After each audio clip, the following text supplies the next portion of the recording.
Let's get it. 580 Sports Talk is live and direct on a Friday. I didn't know how that was going to sound until I did it. Little better than yesterday, I hope. We got you for the next 3 hours here on the Sports Voice of Kansas. It's your reward for making it to the end of the week here on 580 WIBW, FM 104.9, online at 580WIBW.com, and in living color on our YouTube channel, 580 Sports Talk, and our Facebook page, WIBW News. However, wherever, whenever you're tuning in to 580 Sports Talk today, thank you so much for being a part of the audience. Our only thought is to entertain you on this Friday afternoon. My name is Dan Lucero. For the second straight day, I feel better than I sound. I can promise you that. Brendan Warzinski will be along in a few. Spencer Dupuis might pop by as well. It is the Friday before Super Bowl 60. So we have got a lot of football to talk about today. Who do I think is going to win Super Bowl 60? I'm sure the suspense has been killing you for the last 2 weeks. Who is Dan going to pick in the big game? Is he going to pick his favorite team, or is he going to pick the New England Patriots? I'll walk you through it. I'll walk you through how I arrived at my prediction for Super Bowl 60 on Sunday. And, of course, you can hear all the action of Super Bowl 60 right here on the Sports Voice of Kansas, 580 WIBW and FM 104.9. We will have the game for you, Westwood One's coverage of the Super Bowl. It'll begin pregame coverage at 11 a.m. So we got wall-to-wall pregame, the game itself, postgame. You don't have to change that dial. You don't have to scramble around to find it if you've got to be out and about during the Super Bowl. We have it for you right here on 580 WIBW. I'll lay out the different ways that I believe the Seahawks will win if these things happen, and the things that will happen if the Patriots end up as the underdogs, hoisting the Lombardi Trophy for the 7th time in franchise history, which I believe would put them alone. Yeah, that would. That would put them alone at the top in terms of Super Bowl championships. Steelers have 6, and they're tied with the Patriots. So the Patriots would stand atop all other NFL franchises, which is not bad because they gave everybody about a 30-year head start on collecting them, almost a 40-year head start, really. But they are playing for their 7th championship in history. The Seahawks, of course, looking for their 2nd, their lone Lombardi Trophy coming Super Bowl 48, 12 years ago. So we'll break it down. We'll give you our Super Bowl keys. We'll give you our predictions. When Brendan's by later on, he'll have his breakdown of the game and his prediction for the contest. And in the 4 o'clock hour, we'll do some prop bets. That's everybody's second favorite pastime behind the Super Bowl, is gambling on the Super Bowl, right? That's what the TV ads make you believe. So we'll run through some of the prop bets and some of the more straightforward ones like touchdown scorers, MVP picks, some other ones that are on the board, and then some off-the-wall prop bets like the length of the national anthem, or will there be an octopus in the game? What is an octopus, you ask? Great question. An octopus is when a player scores all 8 points on a possession. They score the touchdown, and then they score the 2-point conversion right after. That's what's called an octopus in football. If you didn't know that, you learned something new already today. We're educating the masses on 580 Sports Talk, and you can bet on whether or not there will be an octopus in Super Bowl 60. So lots of Super Bowl content on the program today as we get ready for Super Bowl Sunday. We'll also get Matt Derrick's thoughts on the matter and on other Chiefs-related news when our Chiefs Insider joins us at the bottom of this first hour of the program. Matt Derrick of ChiefsDigest.com appears every Friday on the show. We'll get Matt's thoughts on Super Bowl 60 and some thoughts on how the Chiefs relate to some of the things that the Patriots and the Seahawks did to reach the Super Bowl this year and some of the players that might take center stage in the big game. We'll also do 580 Sports Talk headlines, We'll do Change My Mind. We'll do On Second Thought, Crown a What Is Wrong With You champion for a week, all that good stuff. Maybe the guys will do an Olympic roundup for you. I don't know. I won't be around for the Olympic roundup in the headlines today because I've got high school basketball tonight. That's right.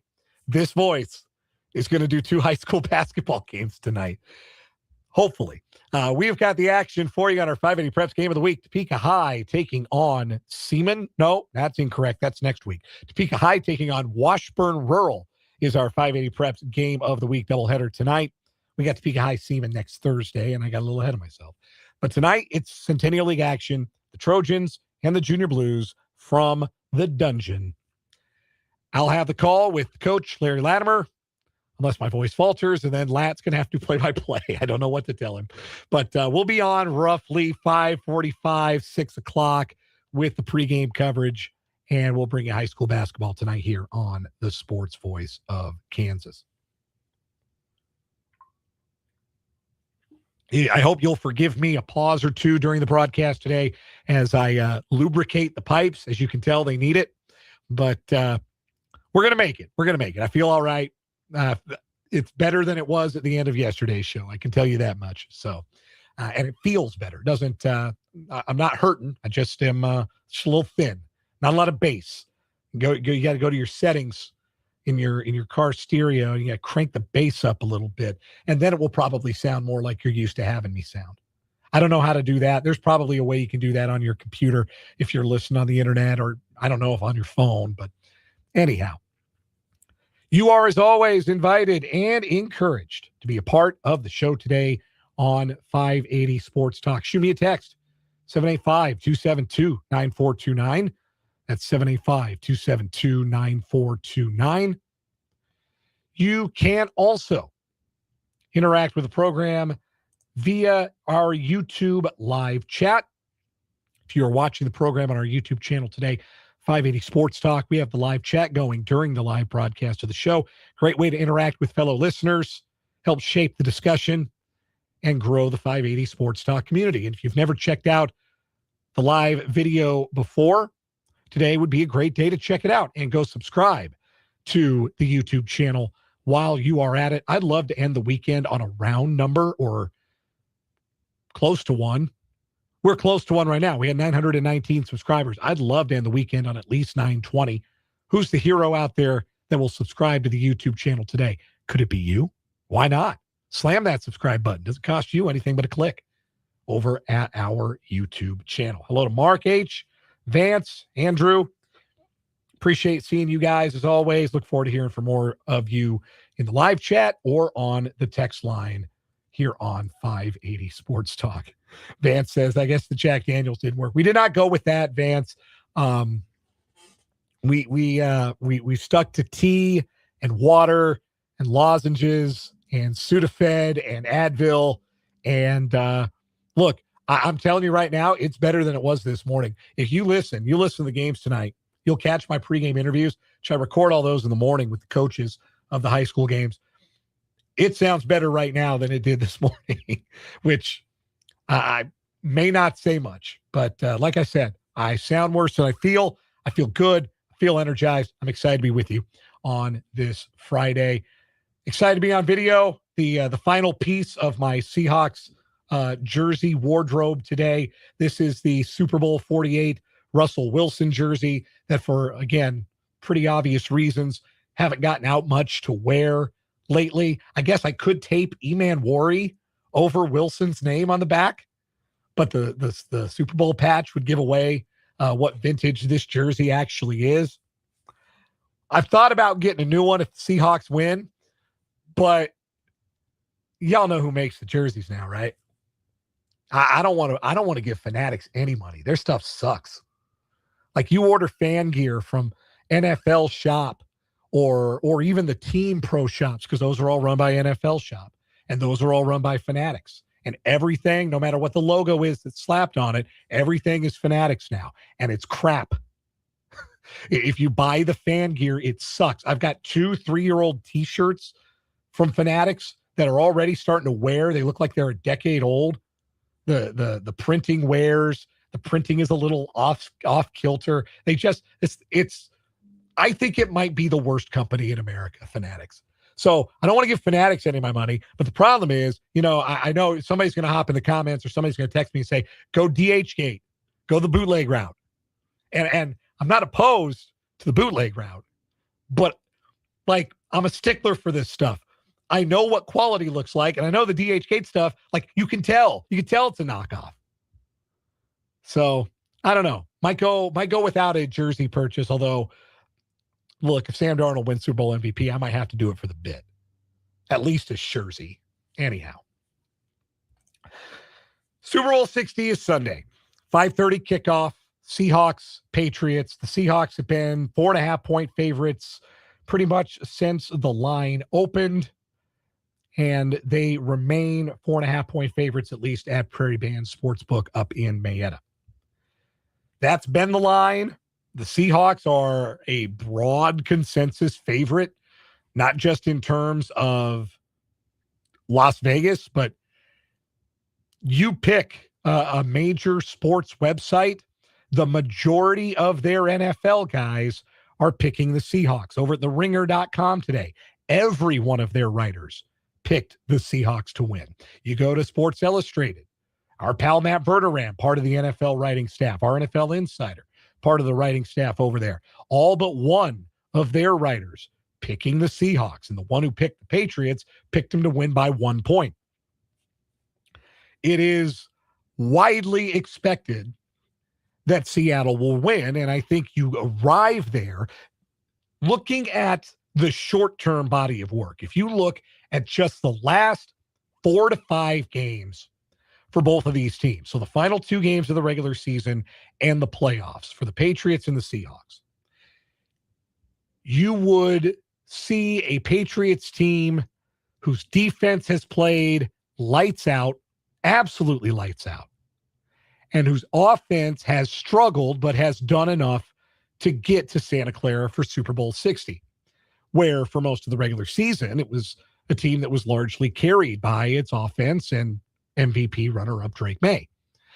The Seahawks, if you look at their final 4 games of the final 2 of the regular season and their 2 playoff wins, you would see a team dominating all comers. You would see a team with an explosive, high-scoring offense and a defense that's been really difficult to crack except by the actual league MVP, Matthew Stafford. You take the broad view of both of those teams, though. If you consider all, well, for Seattle, 19, and for the Patriots, 20 games so far, Seattle's got the better body of work. Seattle seems to have more talent, which is understandable, right? Because Patriots have been drafting in the top 5 each of the last 2 years. Typically, teams that do that had a bit of a talent deficit. Seattle's been out of drafting that high for a couple of years now.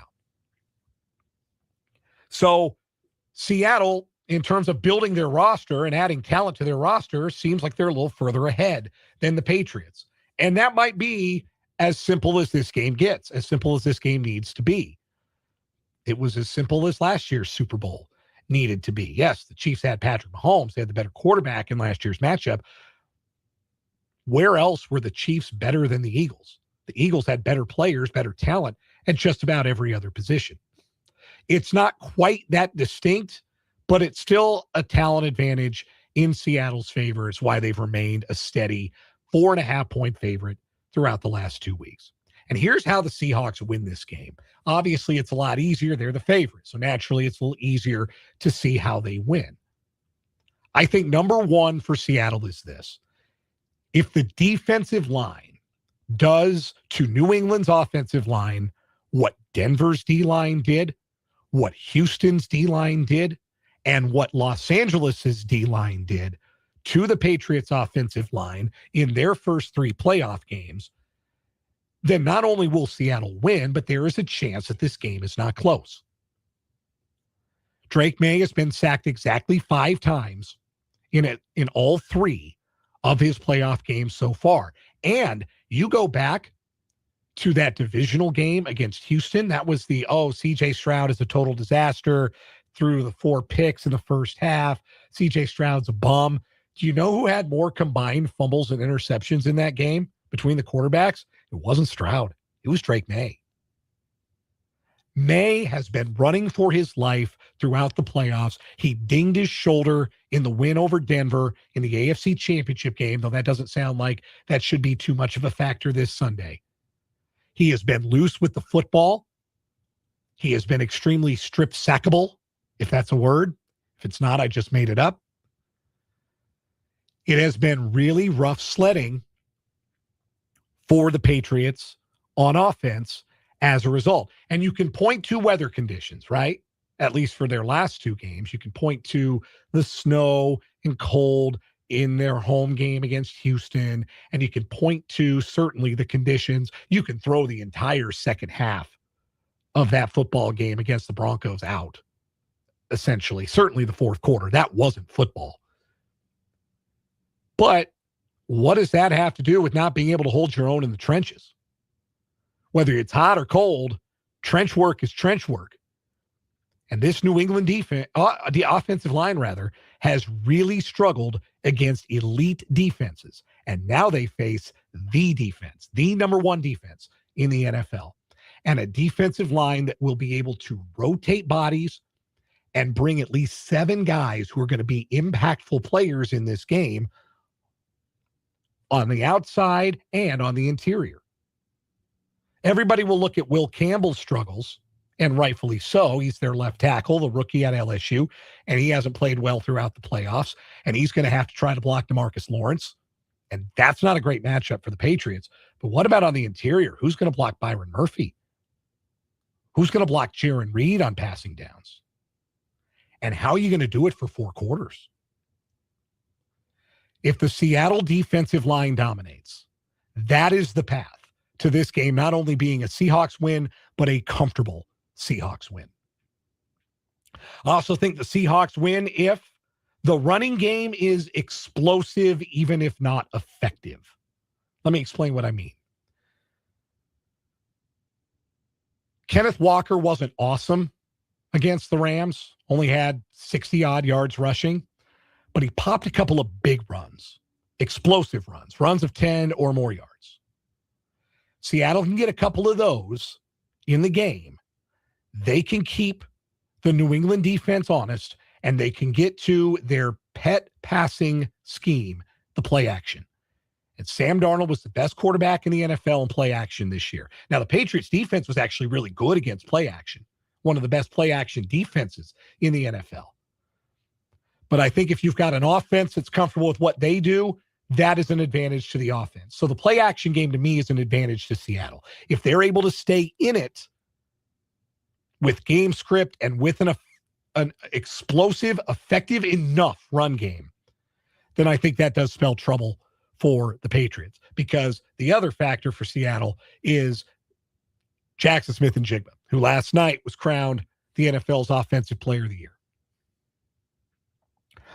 14 of the 19 Seahawks games this year have saw him go over 90 yards. And in some of those games, they didn't need him to go over 90 yards. I think he had 19 yards in the game against the 49ers in the divisional playoff, and Seattle won that game by 35 points.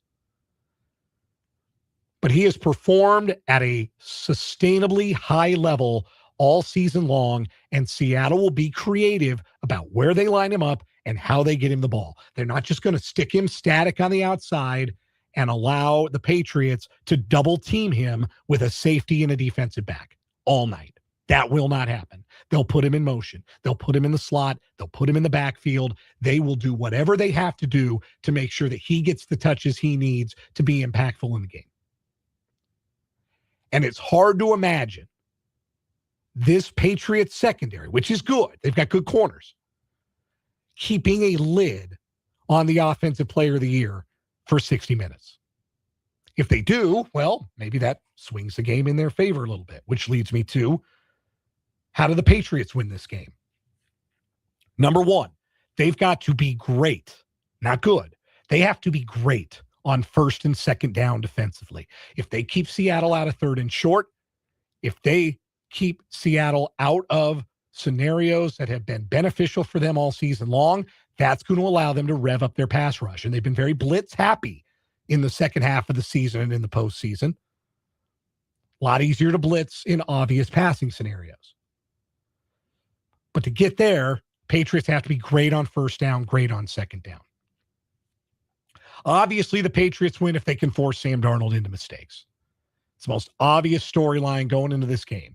Will Sam Darnold avoid being the Sam Darnold everybody thought he was when the season began? The Sam Darnold everybody thought he was 2 months ago. If that is the Sam Darnold that shows up in Santa Clara, it could be a long day for the Seahawks. Darnold hasn't turned it over in the playoffs. Can the Patriots change that? The Patriots are also going to need a big game from Drake May. He is going to have to play like the MVP runner-up that he was during the regular season.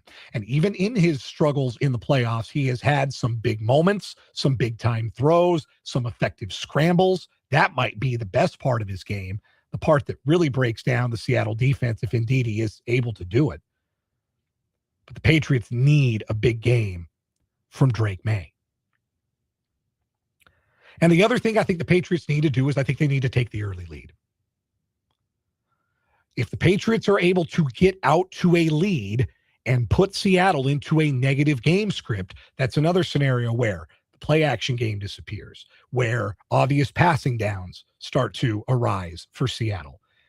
And it gives the Patriots a chance with both blitzing and their outstanding interior pass rush duo of Milton Williams and Christian Barmore to make life really hard on Donald and to get the Seahawks offense off the field.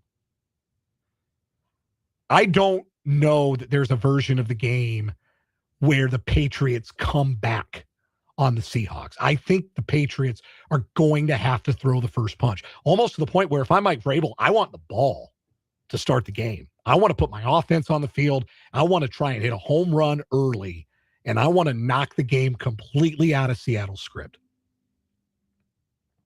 That's the path forward for the Patriots. I think there's a lot more that has to happen for the Patriots than has to happen for the Seahawks. Does that give away my game prediction? Maybe it does, but I'll give you my official game pick when we come back. Obviously, Brendan and Spencer will have theirs later on. We got Matt Derrick, our Chiefs insider, going to join us in a little bit. We'll talk a little more Super Bowl with him, plus the latest Chiefs conversation. We got prop bets. We got what is wrong with you. We got the rest of the sports weekend, some college hoops that we'll get to. Jam-packed on this Friday. Glad you're with us on 580 Sports Talk.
3:32 on 580 Sports Talk. We're just getting underway.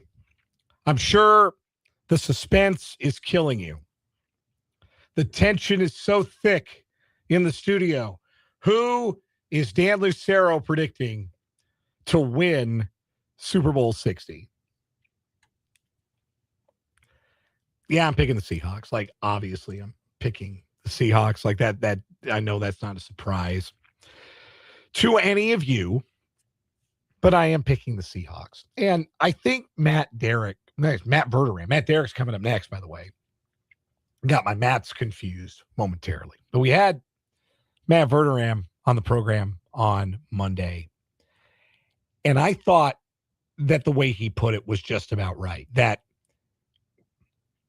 Seattle would have to play really poorly and or New England would have to play almost perfectly to win on Sunday because Seattle just has more better players.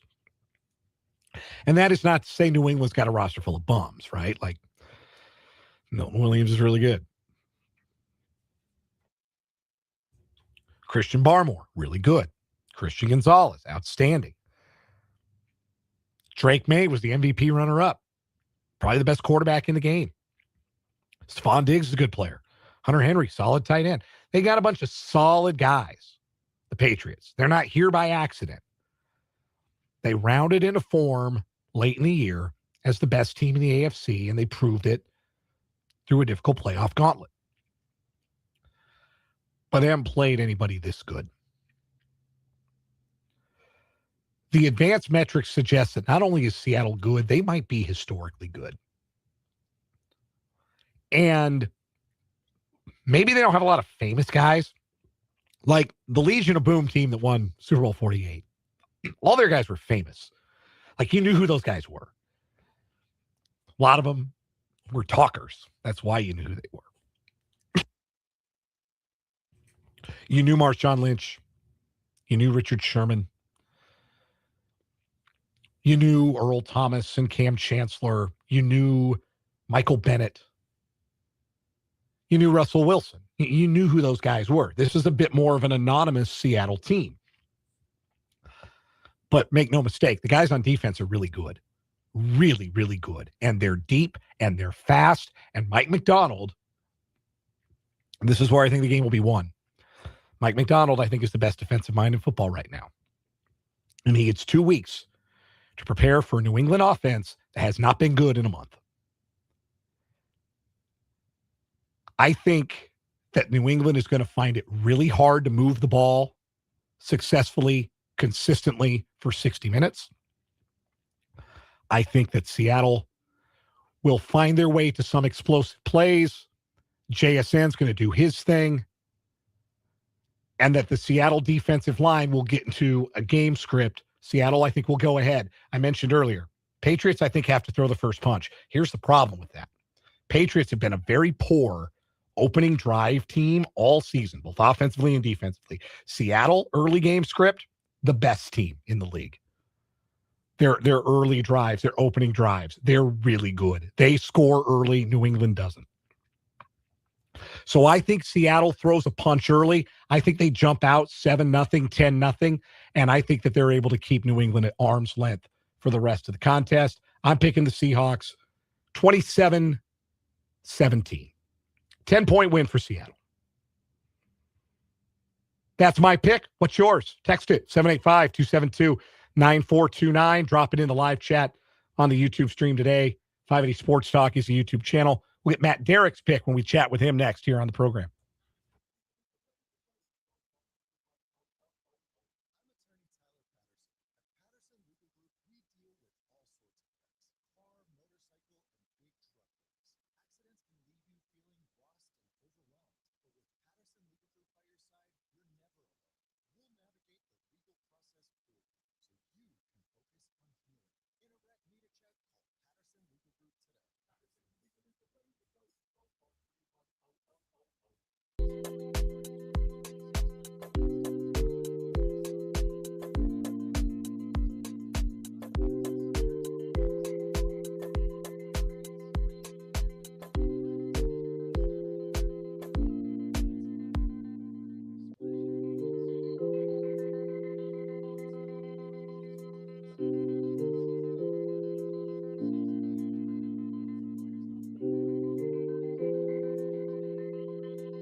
Let's go to Kansas City and our Chiefs insider, Matt Derrick, here on 580 Sports Talk. Matt covers the Chiefs at ChiefsDigest.com and joins us every Friday at this time for our Chiefs insider on the Fleming Place Wine and Spirits Hotline. Matt, how fired up are you for Super Bowl 60?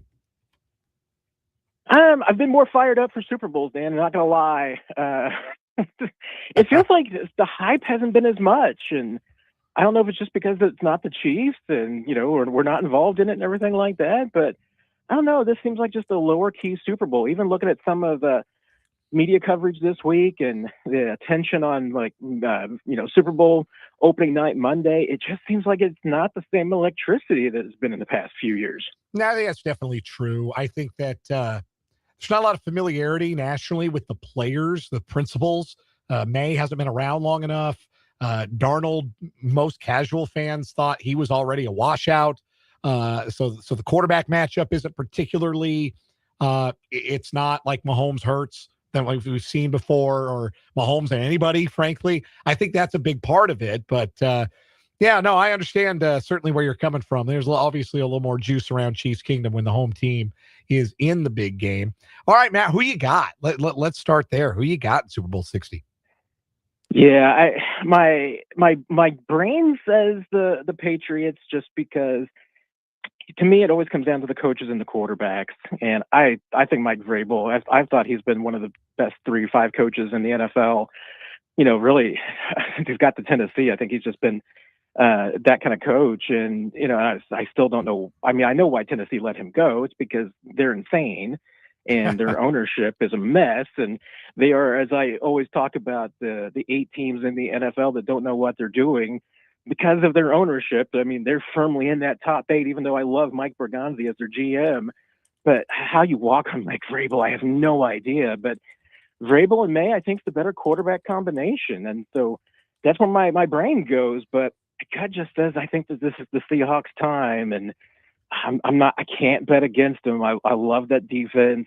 I love their run game. They just seem that I think this might be the team that can get it done. And this is the year, like you said. I mean, the marquee quarterbacks are out, so this is an opportunity for somebody. And I mean, this might be like a little bit of the Eagles Patriots. I don't think this is going to be a high scoring affair, but I think it's going to be the surprise quarterback and the surprise coach that maybe gets it done. So I'm going with my gut on this one and saying it's going to be the Seahawks 17-13. Your support of my beloved Seahawks is noted and appreciated. Matt Derrick of Chiefs Digest. Thought you'd appreciate that. Yeah, joining us here, our Chiefs insider on 580 Sports Talk. So let's do the sports like politics is local, right? So let's make this Super Bowl 60 about the Chiefs as best as we possibly can. These two teams, the Seahawks and the Patriots, I've cited this stat a lot this week. 2 of the best in the NFL when it comes to generating explosive plays on a per snap basis. Patriots were actually number 1 in that department this year. The Seahawks were 4th. A lot of talk all year about the Chiefs wanting to be explosive, trying to be explosive, unable in the end to be explosive. What in your mind was the number 1 reason that the Chiefs could not generate those explosive plays over the course of 2025? Was it personnel? Was it scheme? Was it injury? What was the biggest culprit for the Chiefs being unable to be as explosive as the 2 offenses we're going to see on Sunday? And I think you asked the right question, which is what's the biggest culprit? And to me, I think the biggest culprit is the run game in so many different ways. I mean, one, the Chiefs just did not have an explosive run game. So there was no way that they were going to be getting big plays from their running backs.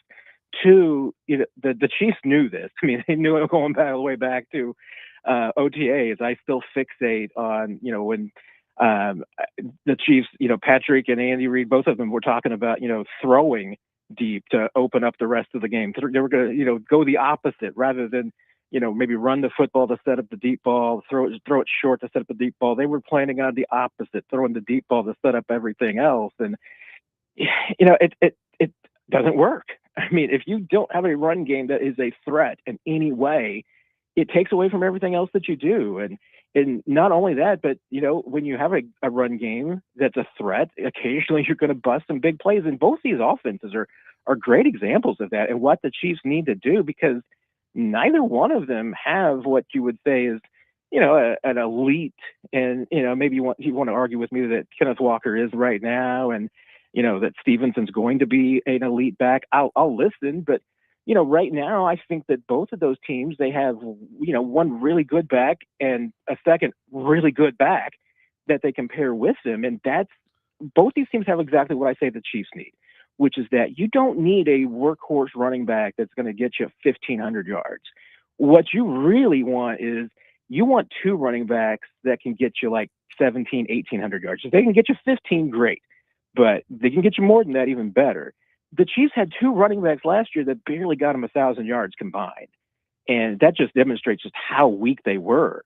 So that's why I think this offseason, whether it's draft, free agency, both, the Chiefs have to address the run game, because they have to have not only guys who can break big plays, but players who are good enough to force defenses to respect the run game. And that is, of all the quotes that Andy Reid has delivered in this postseason so far, the fact that he talked about the fact that teams didn't respect their run game is, I think, the single best and biggest admission that anybody's made on this team, really acknowledging what went wrong in 2025. Speaking of free agency, we're going to see one of the top free agent to be running backs in the league on Sunday, Seattle's Kenneth Walker Jr. Now, Seattle may not let him get to free agency. The injury to Zach Charbonnet might make it a little bit more urgent for Seattle to hang on to one of their top two running backs. But if he does hit the open market, do you think he'd fit in Kansas City? I think he'd be a great fit in Kansas City. I mean, again, he's a guy who can do a little bit of everything, but obviously he's a dynamic, explosive back who can make big plays. The Chiefs have a good offensive line. They've got the ability to block for guys. I mean, we saw last year they were opening up holes. They just didn't have the backs that could explode through them and make guys miss at the second level and break off bigger plays. And Kenneth Walker does that all the time. I mean, he's elusive. I think he fits great. He can catch the ball. I mean, he has one of these guys who can do a little bit of everything, and that's why I think he'd fit in great. And I do assume that the Seahawks, because they're so young, they've got a lot of cap room. So I expect that if they can't get something done, they should put the franchise tag on him just to keep him in the house. I mean, obviously, then you open up the possibilities to a trade as well. But I think he's just too important to what they do. I don't know if you can let that guy get away. Matt Derrick of ChiefsDigest.com joining us. He's our Chiefs insider here on 580 Sports Talk, checking in with us on the Fleming Place Wine and Spirits hotline. Another strength for Seattle is their defensive line depth. They had 4 defensive ends that they could rotate in and out that could put pressure on the quarterback. DeMarcus Lawrence, Derek Hall, Boye Mafe, Uchenna Nwosu. They drafted 2 of those guys. They signed 2 of those guys as free agents.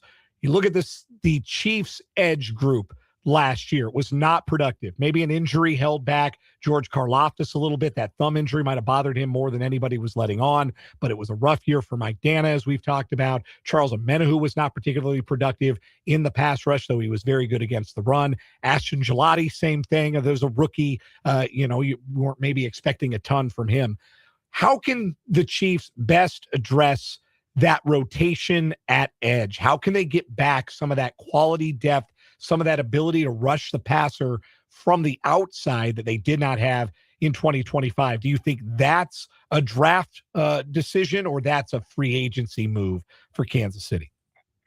I mean, sitting at number 9, I think you'd have to feel that their first choice would be to try to get an impact edge rusher if they can. And, the tough thing about this draft is, you ask a lot of people, and we've been talking about it, already, that it just looks like there's not going to be as maybe top end first round picks that there are in most drafts. I mean, some people and experts are talking about right now that maybe there's going to be 11 or 12 guys that you would say are first round quality draft picks. And after that kind of drops off, opposed to where, maybe sometimes it's 15 to 17. And, there's been a lot of talk in Kansas City about guys like Reuben Bain that I don't think are going to make it to 9. David Bailey, who might not make it to 9. And then after those 2 guys, I mean, it feels like there's a bit of a drop off, and things are, it's going to be a little bit more of a, not necessarily a crapshoot, but it's going to be pick your poison about which, kind of guy that you think fits what you do the best. And there might even be some questions about some of those guys as far as their size goes and whether they would fit in with the Chiefs and everything. that's what makes it difficult at 9. I can't guarantee you that the Chiefs are going to be able to improve edge rusher. They might be able to improve their interior game, which, hey, getting a legitimate nose tackle, somebody that they can put inside that can eat space that they haven't had in a while. I mean, Mike Pennell has been that guy, but Mike Pennell's a journeyman. I mean, he's done what he can, but not necessarily the guy that you would say. I mean, and the Seahawks have that too, and that's what I think makes their edge rushers better, is that they've got guys on the inside that capture your attention. I mean, Byron Murphy's a big guy in there. I mean, he led them in sacks this year, I think. And they don't get a ton of sacks from any one guy. I mean, they kind of spread it around, and that's what the Chiefs are going to do. I mean, have to do too. I mean, if you can get 10 sacks from George Karlaftis, great. But if you're going to get 8, you better get 7 more from Ashton Gelati, and you are probably going to need to get 7 more from maybe a rookie or a free agent, and you're not going to get a 12, 15 sack guy in free agency because the Chiefs just don't have the money for a guy like that. Regarding Gelati, he won the team's Rookie of the Year award. He showed some flashes, particularly as one of those classic Steve Spagnuolo edge-setting defensive end. He was more impactful against the run than in the pass rush. Was that kind of what they expected from year one for Gelati? And what do you think the anticipation is for year 2 for the former third-round pick? Yeah, I think the expectations for him were he kind of met them. I don't know if he like crushed them or anything, but you look at him and I'd say, it really wasn't that far off from what you got in George Karlaftis in year 1. And obviously we've talked about the similarities in those two guys. They're pretty close. So, I think you'd like to be able to see, Gelati kind of progress along that same line. Yeah, it's difficult to expect more out of a lower round draft pick. I mean, Karlaftis was a first rounder. You think you're going to get the same thing out of a third rounder? That's not always something you're going to bet on. You can't count on that. But they're very similar players. And so, hey, if Gelati can kind of grow up alongside Karlaftis and develop in the same way, again, that's not, one dominant edge rusher.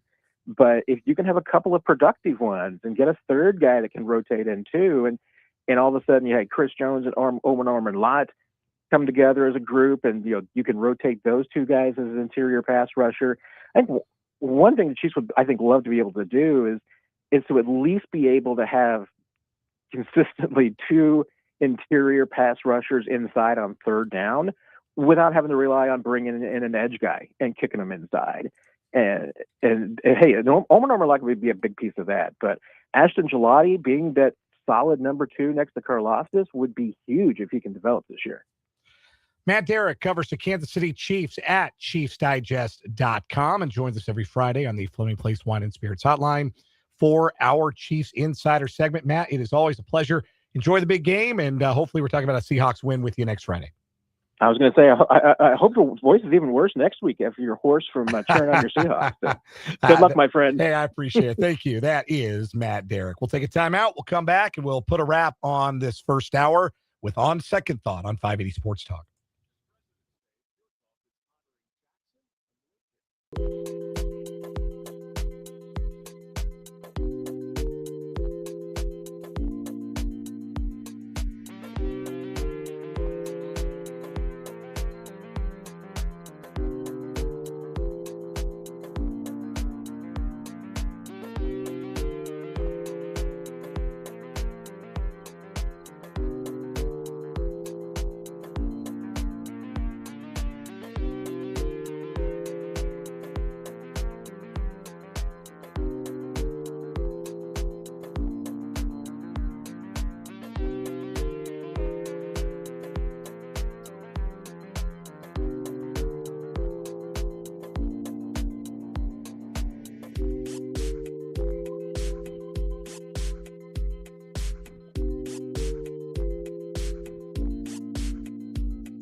On second thought, I've let my brain process all of this Super Bowl hype. And there have been times the last 2 weeks where I've thought, man, maybe New England can scheme Jackson Smith and Jigba out of Super Bowl 60.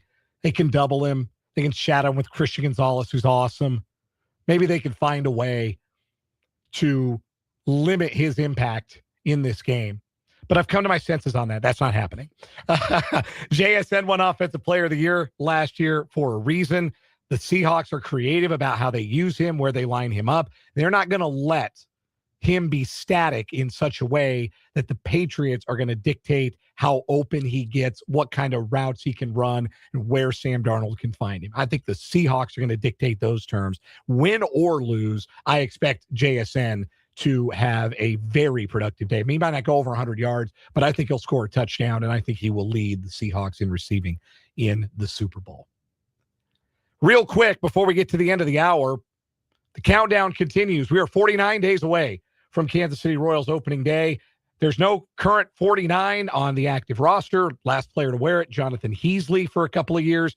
The two most notable Royals to wear number 49 are guys who became notable wearing different numbers. Brent Maine wore it as a young Royal before ultimately changing his number to number 24 and later number 2.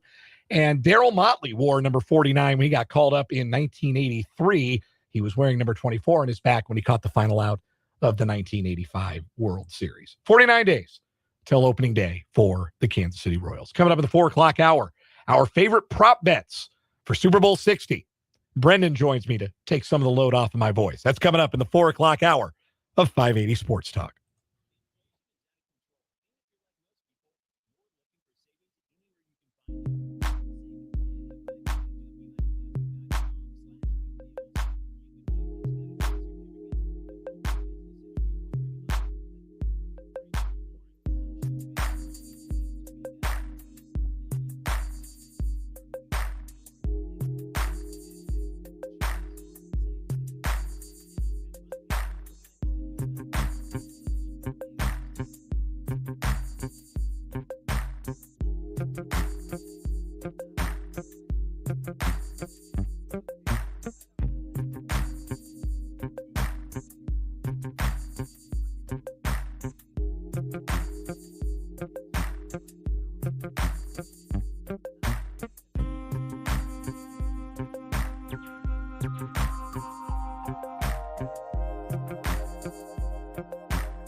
Let's get it. Hour number 2, 580 Sports Talk on this Friday afternoon.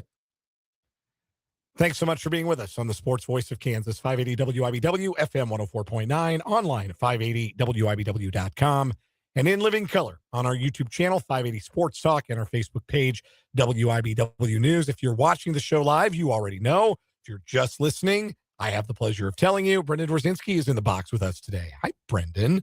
What's going on? As John puts it in the YouTube live chat, Dan's relief pitcher made it in. Yeah, we're going to the righty. It called to the righty. Thank you for bearing with me. You'll hear a lot more from him as I get about an hour's rest, chance to maybe slam a little tea and some Ricola and get ready for high school basketball tonight. We've got coverage from the dungeon, Topeka High and Washburn Rural. Myself and Larry Latimer on the call. You think Lat's ever done play-by-play? No, although I do know for certain there have at least been one or two times where Lat has had to feverishly adjust into talking a lot more when I had something distracting me off on the side when I was doing high school hoops. Because I definitely remember looking at him and making hand gestures like, keep going. Something happened over here. So he can handle it. I'm confident in the coach. No, he will be my caddy tonight. My outstanding color analyst on high school basketball, Larry Latimer, to be behind Washburn Rural Centennial League action from the Dungeon tonight. Excited to be there. Pregame coverage approximately 5:45. We've got 580 Sports Talk until then. I'm going to dip out after What Is Wrong With You. Brendan will take you the rest of the way there. We're going to do some Super Bowl prop bets this segment. We got What Is Wrong With You coming up. We're going to pick a weekly champion. What do you got planned for the rest of the program? So for the rest of the show today, we're going to get to some college hoops later on this hour. Want to talk a little KU. We got to plenty of KU earlier in the week, but there's more I want to get to ahead of a game against Utah. Spoiler, I think Bill Self's going to try to drop 100 on Utah. I think after the nightmare that was last year's trip to the Beehive State, Bill Self's going to have something for Alex Jensen's team, who, by the way, sucks. They are awful. So we'll talk about that. We'll get some thoughts on K-State this weekend as well. There's not a lot of intrigue left with this K-State team. Honestly, the people who want to talk about them the least are probably Cats fans at this point, but we'll get to some K-State. I know fact. Dan had his keys to the game at the top of the show today. I will get to my keys and my Super Bowl breakdown coming up. Second segment of the 5 o'clock hour. We'll get to headlines. A lot of NFL to get to today, obviously, with the Super Bowl 2 days away. We'll talk some NFL honors. I've got thoughts about NFL honors from last night. I did not watch the whole thing because I'm able to do anything else with my time. But I saw Drewski say, completely butchered Jackson Smith and Jigba's He name. about turned that young man's last name into a racial slur. That was horrific. Absolutely awful. Barry Sanders wanted to be anywhere but there when that happened last night. I wish I could have been there when those two were introduced. Oh, boy. Barry Sanders, Drewski.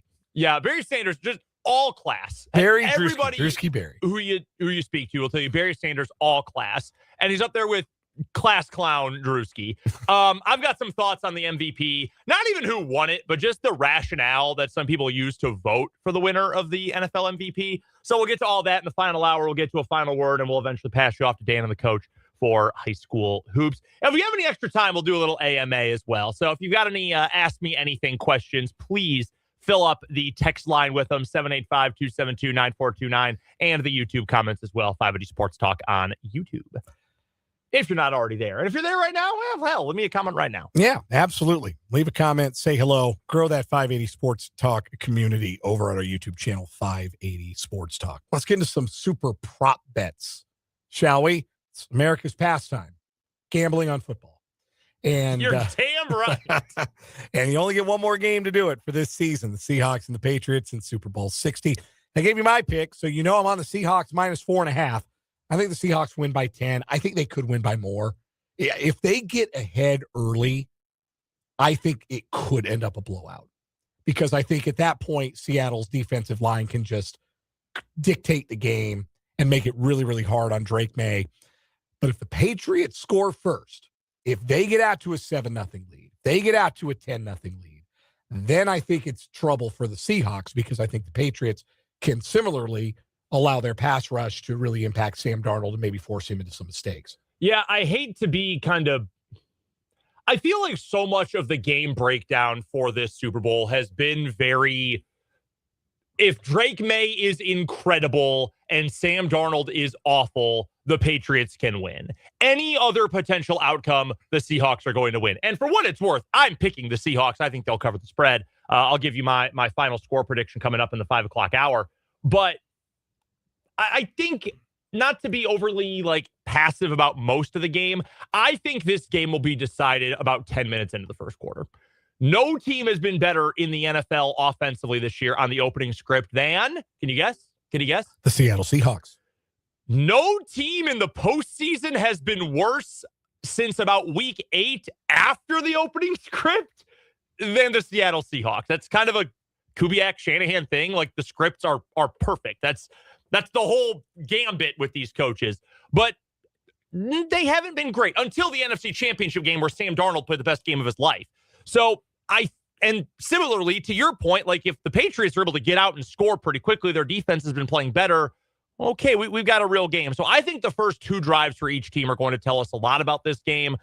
Each team needs to get off to a good start. I think if Seattle goes up 10-0, the game is over, to be completely frank with you. But I think if you see a 10-0, 10-3 start for New England, we could be in store for a really competitive game down the stretch.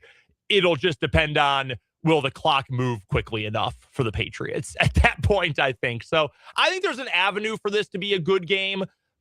I do think this is going to be Seattle winning, and I don't even hate it. If you want to talk gambling, if you wanted to talk me into like Seattle alternate line by a few points, I would not hate that bet at all. What is the spread right now? 4.5. What? What'd you say? 4.5. 4. Oh, okay. I thought you said 2.5 no, for a second. So whoa, it's been 4. It's been 4.5 pretty much since the game went live. If you wanted to talk me into finding 6.5 somewhere, I would probably take that. I'm pretty confident Seattle is going to win. If you're talking about the 4 ways you could win a game, Seattle big, Seattle close, New England close, New England big, I think Seattle big and Seattle close take up far more than 50% of the potential outcomes in this game. I'd say those two together are like 75+% of the potential outcomes in this game. And if you're going to say it's that likely they win big, I'd be willing to bet on a touchdown or more for Seattle. So that's the straight up line. The total is 45.5. My prediction was 27-17, so I'm on the under. Let's take a look at some of the popular props, and then we'll get to some of the fun ones a little bit later on here.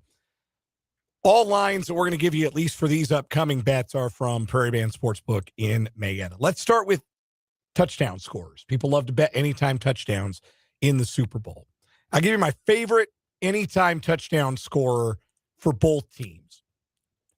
For Seattle, I'll give you returning tight end Elijah Arroyo at plus 1,100 to score a touchdown in this game. If the secondary for New England is able to limit JSN, which for the record, I don't think you can limit him. I think you can only hope to contain him. He's one of those guys you can't really stop.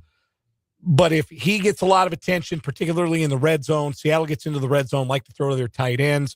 Arroyo's back from injury. He got hurt week 14. He's a big target. Him and A.J. Barner are really good in that red area. And I think Arroyo is a good value at plus 1,100. A.J. Barner's only plus 235 because not only is he a receiver, he's also their tush-push guy. Yep. And the Seahawks and Barner were 10 of 11 on the sneak with Barner taking the snap. So, yeah, he's the third likeliest anytime touchdown scorer for the Seahawks, according to Prairie Band Sportsbook. For New England, my favorite bet is actually somebody I can't find on here because he's a defensive player. If you can get Marcus Jones to maybe return a kick for a touchdown, like that would be one I would look for. But for their players who are listed here, their offensive players who you can bet on, Kyle Williams at plus 950. I don't think there's a path to victory for the Patriots that doesn't include them hitting on long passes. They're going to have to hit on some deep shots against a Seattle defense that can at times be susceptible to those explosive pass plays. You saw Matt Stafford do it in the NFC Championship game. Kyle Williams has been a non-factor in the playoffs, but he's their fastest guy. And if they can get him loose on a deep ball, he might be a guy that scores on something over the top from Drake May in this game. Kayshon Boutte is more likely. That's why he's plus 310. But keep an eye on Kyle Williams in this game as maybe a surprise X factor. I would love that for Kyle Williams. He was such a fun player in college for a couple of years at Washington State after transferring there from UNLV. And that being my wife's alma mater, I'm a big fan of supporting the Coug program and former Cougs in the NFL. He has 1 catch, 4 targets in the last 4 games. He had 10 catches in the entire regular season. He has 1 in the playoffs. That was against the Chargers. He caught 1 ball for 7 yards. I would love for it to be him. And I agree with your line of thinking entirely. I'm going to go with a different player with slightly shorter odds, according to Prairie Band, however. I am going to give you Demario Douglas, Pop Douglas, in this game. I don't know that he is a great player, but he is going to align most of the time in the one spot where the Seahawks are below average this year on defense. It is the one thing that they are below 16th out of 32 in defensively. And that is, I believe it's EPA is the stat here. Maybe it's success rate, but I believe it's expected points added given up to slot receivers. It's the one thing, not even that they're bad coverage guys in the slot. It's the one thing that is a somewhat weak spot for this defense. Now, you can't build an entire offensive game plan out of that. That's just trying to build a plane out of the black box. Like that's not how that works. But a couple of shots with a quarterback who's got elite accuracy and is willing to push the ball down the field like May, I think you're going to get some opportunities there. So I'll take Pop Douglas plus 575, $10 wins you 57.50 if you wanted to place one on that for the Patriots. As for the Seahawks, I was thinking AJ Barner. I will give you Rashid Shaheed, though, because he's wide receiver 2. And I think the downside of this is, depending on how they want to play JSN, you might actually end up with Rashid Shaheed guarded by Christian Gonzalez a lot, which I wouldn't love if I'm Seattle, to be honest. But you're also factoring in the kick return game and the punt return game. And Seattle has, according to the former Football Outsiders, now FTN Fantasy, they have one of the top 2 special teams units. I believe it's of the last decade, or if not, at least number 2 this season. They've been great on special teams this year. So offensive, explosive threat, certainly a kicking game threat. I'll take Shaheed on the Seahawks. That is plus 390 right now. Either team to score a special teams touchdown plus 650. I kind of like it. That'd be a sprinkle for me. I don't know if I'm putting a full unit on that, but I kind of like a sprinkle there. No, sure. I can. Patriots don't have a bad. I mean, Marcus Jones, they got a great return man. Their punter, Behringer, bad. Stinks. Not good. Michael Dixon on the other side for Seattle, very good. One of the best in the business. You know we're talking punters. That's 2 times this week we're talking punters. I don't know how this is true, but player to record longest punt, Michael Dixon is plus value. Plus 110 for Dixon to have the longest punt in the game. What's the odds for Behringer is minus 136. Okay, you know what? I will give you reasoning behind this. I probably wouldn't touch this one. They think Seattle's going to move the ball more. There's going to be less yardage to punt into. Probably true. Whereas if New England is playing between the 20 and the 40 the entire game, there's going to be a lot of green grass to punt that ball into. What about MVP bets? Sam Darnold is plus 125, so he is the betting favorite to win the Super Bowl MVP. Drake May, obviously, right behind at plus 215. Next highest non-quarterback is Jackson Smith-Njigba at plus 500. I think Kenneth Walker is going to be the MVP. I think a close game, it will be Darnold. I think if the Seahawks win by more than 1 score, I think it will be because Walker broke an explosive run, probably scored twice. And so I think Walker is going to win the MVP if Seattle wins by more than a score, which I think they're going to do. So Walker is plus 650. Then everybody else is pretty big odds. I am tempted by scrolling down the list and looking for the big fella, Milton Williams, plus 25,000. What if he has 2 sacks and one of them is a strip sack? Yeah, it's possible. What would Dexter Jackson have paid out in the Super Bowl 36, 34, whatever it was? I don't hate it. Don't hate it. Fun fact about Julian Love of the Seahawks, by the way, very good player. Yep. He lives across the block from my parents. No kidding. Yeah. He went to Nazareth Academy High School, Catholic High School in LaGrange Park, Illinois. He and his wife and their kids, when they're not in Seattle during the season, they live in LaGrange Park in the house that one of my best friends grew up in. How about that? Fun fact about Julian Love for you. I actually love the idea of Ramondre Stevenson, who's a good pass catcher. They use him a lot in the screen game. And they haven't used Travion Henderson at all in the playoffs. He only played 4 snaps in the AFC Championship game because he cannot pass protect. Not whatsoever. So I like the idea of Stevenson, but I'm not pulling the trigger there. I don't see a way the Patriots win the Super Bowl without Drake May being the MVP. Like that, it's just hard for me to see a different kind of path. So I feel like I've got to go with the Seahawk here, and it's kind of chalky. It's plus 500, but I'm going JSN, man. He's the best player in the game, other than Drake May. He's Right now, he is a top 5 receiver in the NFL, and that's giving myself some cushion. If you want to tell me top 3, I'm not really going to argue with you. He's in the discussion with Puka, with Jefferson, with Chase. Name whoever else you want. He's top 3 or top 5. He's that good. And he's just open all the time. And if he is able to do anything, because I imagine New England's defense, the entire plan is slow down 11. Do not let him get the ball. If he gets the ball, that's going to open up some opportunities down the field. He's good after the catch. He's an elite route runner. I will go with JSN, but I also think you want to talk about narratives. It's going to be hard for anyone but Sam Darnold to win this if the Seahawks do win the game. And frankly, I'd be thrilled for him. I would be so happy for Sam Darnold. It's just an incredible story, an incredibly likable guy. Teammates love him. Even on teams where he's played poorly, his teammates have loved him. I'm kind of rooting for that in a way, just because I like the guy and I like the player, but I'll take JSN as my slightly less chalky pick.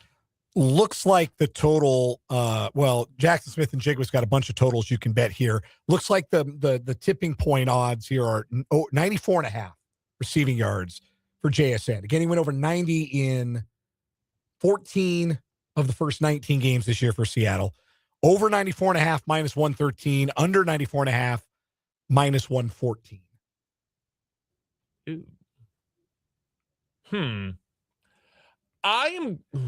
Let me pull these up. Hold on one second. That's a good one. Dang. Where do you land on these? I think he could end up with under 100. So I'd be tempted to bet the under on that, but I think like something like 80 and a touchdown, probably a little more realistic. They're going to do their best to take him away. They'll double him when he's on the outside. I don't think there's any question about that. I think Seattle will scheme some stuff up. Cooper Kupp's been really good in the playoffs. A.J. Barner's effective. Shaheed probably catch one deep ball. That's all he's done in the playoffs is catch deep ball, deep ball. They probably got one of those in the chamber, some screens to Kenneth Walker Jr. Like, I don't think that JSN is going to go like you could get plus 400 to get over 140 receiving yards. I don't think he's going to do that. But something like 85, 90 and a touchdown, that feels about right for me. I kind of love JSN to have 40 or more yards in each half plus 250. I think if I'm doing a JSN bet other than MVP, that's what I would go with. I like that.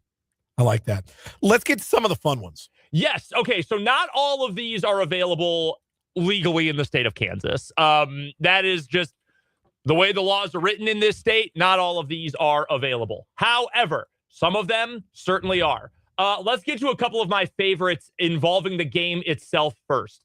I don't have the odds on this, Dan, but yes or no, will there be an octopus? That is the same player scores a touchdown and a 2-point conversion on the same series. I would lean no. Pretty unlikely, but I'm probably going to bet yes because I just love this one. No one ever talks about it except in the Super Bowl. Ever. I would bet yes just because it's fun. This is my favorite bet. Every year in the Super Bowl, this is my favorite bet. Shortest touchdown scored, over under 1.5 yards. 81% of bets have come in on under. So a 1-yard touchdown. 81%. Like that AJ Barner tush push. I guess. I always bet over. And I think I lost 3 years in a row until last year when I won it.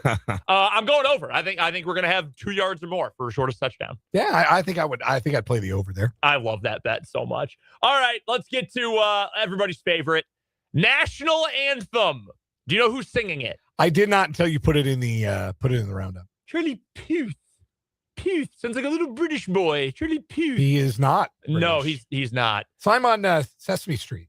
Oh, good for him. Yeah, he did a Sesame Street deal. I saw some sort of like weird chainmail tweet about him the other day. He's only ever like dated and been married to one person, been together a long time, did Sesame Street, like nice guy, I guess. Yeah, did Sesame Street. That's my son likes Sesame Street, and every now and again they got those musical numbers and they recycle some of them. Yeah. But it is funny that they'll pop up. I mean, it's Maren Morris doing on Sesame Street.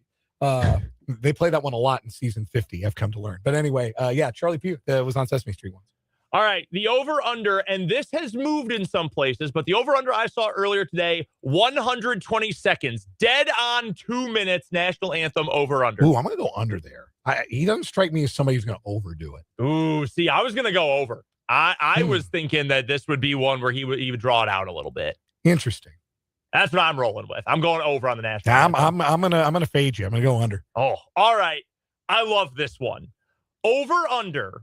Number of times Robert Kraft will be shown during the game. This is opening kickoff through the final whistle. Oh, final whistle. So not post-game celebrating, not beforehand. So like national anthem in the box does not count. Got to be after kickoff. Over under 2.5. I'm going to go under because that boy in the Epstein files. And I think the NFL would like you to forget that Robert Kraft exists. They might get one, and that might be it. That's a good point. I was thinking over. I'm thinking over once to talk about the Hall of Fame snub, once when they finally score, and once when he's looking sad with the Seahawks ahead. Interesting. That's a good point about some other world news, however. Yeah, That's got me reconsidering. Yeah, I think they might want to they might show him once, and then they don't want to remind you he's up there. They'll show it to you once, but they don't want you to keep thinking about Robert Kraft. They would like you to think as little about him as possible until maybe he has to accept the Lombardi Trophy in what I'm sure will be a very awkward moment for Roger Goodell. Any cross-sport props you like? They're so stupid, but I always love betting at least one. What do you got? All right, I'll give you one on the fly. What are the Nuggets doing this weekend? What are they doing this weekend? Hopefully getting healthy. Everybody on the team is hurt. Oh, God, they play the Bulls. They do, Saturday night. Oh, my God. Okay. Let's go with Nikola Jokic points or Sam Darnold completions. Which is higher? I'll go Jokic points. They don't have anybody who can guard him. All right. I'll give you a better one. Attempts by Sam Darnold. Or Jokic points. That is tougher. I feel like you have to go with Jokic points if you think Kenneth Walker's going to have a big game. Yeah, you're right. Yeah. I think if Darnold's got to throw 30 plus, I think that's probably the game script didn't maybe fall in Seattle's favor. So yeah, we'll go Jokic points still. We'll take Jokic points. I think he goes 30 plus, maybe in 3 quarters. He loves playing in Chicago. He does. A lot of Eastern Europeans. Of Serbs. Yes. A lot of Serbs to play in front of. They shut down Zero Gravity. Now they all go to Bulls games. Yeah. And he's he's just back from injury, but he played 45 minutes against the Knicks the other night. So he can handle a little bit of a workload. Yeah, he'll be all right in that game. Yeah, I'd go Jokic as well. All right. We'll take a timeout. We'll come back with what is wrong with you next year in 580 Sports Talk.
So what is wrong with you time here on 580 Sports Talk? We've got two new stories competing today. Our current weekly champion, that's a rocket, but it ain't in my pocket. 24-year-old gentleman who found a World War I artillery shell and decided that it needed to go in his rectum. Somebody asked horrifyingly on the text line yesterday, what about girth? That was their question. I can tell you that the pointed shell measured a bit under 8 inches long and about 1.5 inches in diameter. I was expecting wider, to be honest with you. I will tread lightly here. My assumption is this is not the first time he has tried something of this ilk. Yeah. If I had to guess. I'm thinking he's probably used that as an entrance before. All right, yeah, I know. Please give us your story. All right. For my story today, we got a real idiot here. We meet Benjamin Rakel down in Largo, Florida, who was arrested Tuesday after he walked out in a bar tab and then came back to the bar. So he reportedly ordered food on this past Sunday at Largo Whiskey Wings, racking up a bill of $64.18. That's a lot of beverages. Wings are pricey right now, but that's a lot of beverages to go along with your wings. And he walked out. He dined and then dashed. He told employees he did not have the money to pay. He gave a debit card and a credit card as security, which, according to an affidavit, did not have any money on them. But he did say, hey, you know what? I'll be back tomorrow. Well, he didn't lie. And the 23-year-old Rakel did go back to the restaurant late Monday night to go get a phone charger he had forgotten when he was there and committed the crime on Sunday. Police were immediately called, and Rakel was arrested at 12:20 a.m. Tuesday. Dog, you went that late? There's no one else around. On a Monday? Of course they're going to notice you. He was read his Miranda rights and reportedly told officers that he did have his Cash App debit card, although he didn't give that to the restaurant, and they're not sure if that had any money on it either. He was charged with obtaining food with the intent to defraud. He is still in jail. Yeah, I mean, you can't just walk out on a tab, be like, nah, those will be good tomorrow. Yeah, it's that's fine. wild. Also, dude, if you are going to do that, chalk it up to the game, brother. Go to the gas station. Go to the convenience store. Pick up a charger there. That charger's done. Yeah, it's dead to you. You do not go back for that. Although, if he couldn't afford his tab, probably couldn't afford a charger either. I don't know. I feel like that's less than $64. Yeah, you'd think. But you don't have another USB cable laying around? Right? Go to work and find one there. Like, come on, man. You don't go back for it. Bad idea. Also, don't dine and dash. Come on. For my story today, we go to Williamsport, Pennsylvania, where police responded Monday afternoon to a residence to handle a domestic dispute in progress. What was the dispute about? It was two siblings fighting over who ate the last sticky bun. They were threatening to kill each other. Oh. Over who ate the last sticky bun. Wow. Unfortunately, no further information about the confrontation is available. I do think that's an important note, though. No weapons, no intoxication. They were stone cold sober, ready to die over breakfast. Ready to die over a sticky bun. I will kill my brother.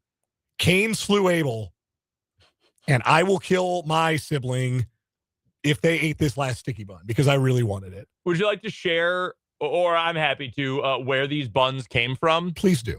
Mr. Stickies. You name your place Mr. Stickies. I'm not going within 6 miles of it. No chance. Ew. I think our pal in France might be interested in Mr. Stickies. I knew one of us would get there with that one. Who wins today? Yours is just so extreme. Gotta go with that. The other dude's an idiot. The sticky bun brawl wins today. Does that beat the rocket not in that man's pocket? No, I kind of hate that story, but it's such an easy winner at the same time. Strong contender for February. For different reasons than a lot of stories are detestable, but that one gets the win. Strong contender for the month of February. That's a rocket, but it ain't in his pocket. Brendan's got you the rest of the way. I got high school basketball in about an hour and a half from the Dungeon. Topeka High and Washburn Rural's our 580 Preps game of the week. Brendan's got you after this here at 580 Sports Talk.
441 on 580 Sports Talk. Brendan Dworzinski here with you, flying solo for the rest of the day today. Dan Lucero, as he mentioned just before the timeout, is headed to the dungeon for our 580 Preps high school basketball game of the week doubleheader.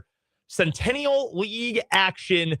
Remember when we used to have Centennial League action damn near every week? High school football and high school basketball, and it was all the city teams. I know I'm being old and crotchety at this point, but I'm excited. We're going to have city versus city when it comes to the Centennial League tonight. Topeka High versus Washburn Rural should be a lot of fun for both the boys and the girls. Pre-game scheduled to start right around 5:45. Game one tip around 6 o'clock. You can hear all the action right here on 580 WIBW with Dan Lucero and the coach, Larry Latimer, on the call for that one today.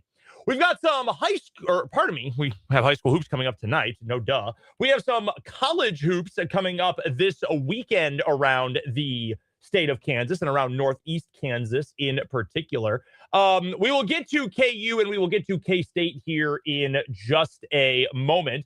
Also want to remind you folks that we got a little Washburn basketball this weekend. And of course, you know I will be on the call for that over on our sister station. That is Country 1069. Pre-game starts at 12:45 on Saturday. Game one tips at 1 o'clock. Washburn versus Central Missouri, a couple of massive games in the MIAA. Our women's game is up first. Washburn women have won 5 of their last 6. UCM red hot as well. The top 6 teams in the MIAA. This is how deep the league is this year. Washburn is 8-4 and has won 5 of its last 6, and yet is 6th in the conference. That is how good the top portion of the MIAA is this year. Central Missouri is one of those teams in the top 3 in the league right now. It was a competitive game the last time these two teams played. Washburn didn't have Bari Widada during the fourth quarter. She got a concussion in that game. So full strength. Ichabod's trying to knock off UCM in that one in our women's game. And then the men's game, you got the Washburn Ichabods 22-0.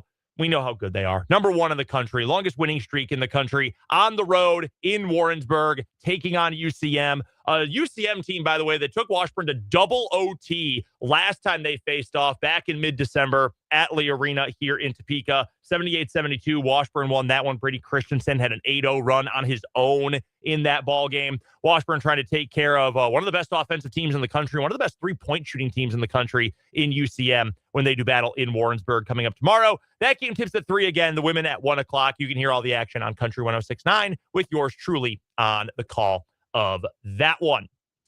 As for KU and K-State, I'm going to start with K-State. And I know I said this earlier, Cats fans, I think you probably want to talk about K-State less than even anybody else at this point, given the way that this season has transpired. I wanted to just get to one thing really quickly ahead of this game. And really, this factors into the KU game as well. So we're going to tie it all together here. It was Vance in the YouTube comments a little while ago when I checked into the show today, who asked when I mentioned how absolutely awful Utah is, and Utah plays in Allen Fieldhouse against KU this weekend. Vance said, are they awful, or even worse, are they K-State awful? I would argue that K-State is even more miserable this season than Utah is, because Utah didn't have any expectations. Now, the guy they hired as their head coach, Alex Jensen, played at Utah, made it to the NBA, kind of a favorite son of that program. I believe was on their team that played for a national championship at the end of the 1990s, 99, 98, whichever year that was. They brought in a guy who they think is going to get them to the promised land, but they got a long way to go. They haven't been a good basketball program in the better part of the last 25 years, and they just are not in a very good space right now. But they didn't have any expectations that they were going to be good. When we did our preseason picks, they were in the bottom quarter of the league for myself, for Dan, for Spencer. No one thought they were going to be any good. So they stink, but we knew they were going to stink. I thought K-State had a real chance to be a tournament team. I didn't think K-State was going to be a top 4 seed, but I thought they could get a 6, a 7, and 8. Unfortunately, they are not only going to miss the NCAA tournament this year, they are likely not going to play any tournament basketball this year. You're going to have all the coach narrative, all that stuff. Not a whole lot of fun if you're a K-State fan right now. K-State plays TCU coming up this weekend. I don't know what to make of this TCU team. They're not good, but they've had a few moments where they've been impressive. You know, they didn't get slaughtered by Houston when they had them at home. They beat Oklahoma State, which is not the most common thing in the world right now. They played BYU close, and then they lost to a really bad Utah team. They had some bad losses early in the year. Then they beat Wisconsin, who's good. They beat Florida, who's a national championship contender again. They only lost by 4 to Michigan, who's a national championship contender. They lost to an absolutely awful Notre Dame team as well. Like, it's so hard to make heads or tails of what this team is at this point. I don't think they're very good. K-State is worse than TCU is. I'm sorry to pile on, but I'll take the Frogs. That game tips off at 1 o'clock coming up on Saturday. That game will be in Fort Worth, by the way. You can listen to it right here on 580 WIBW.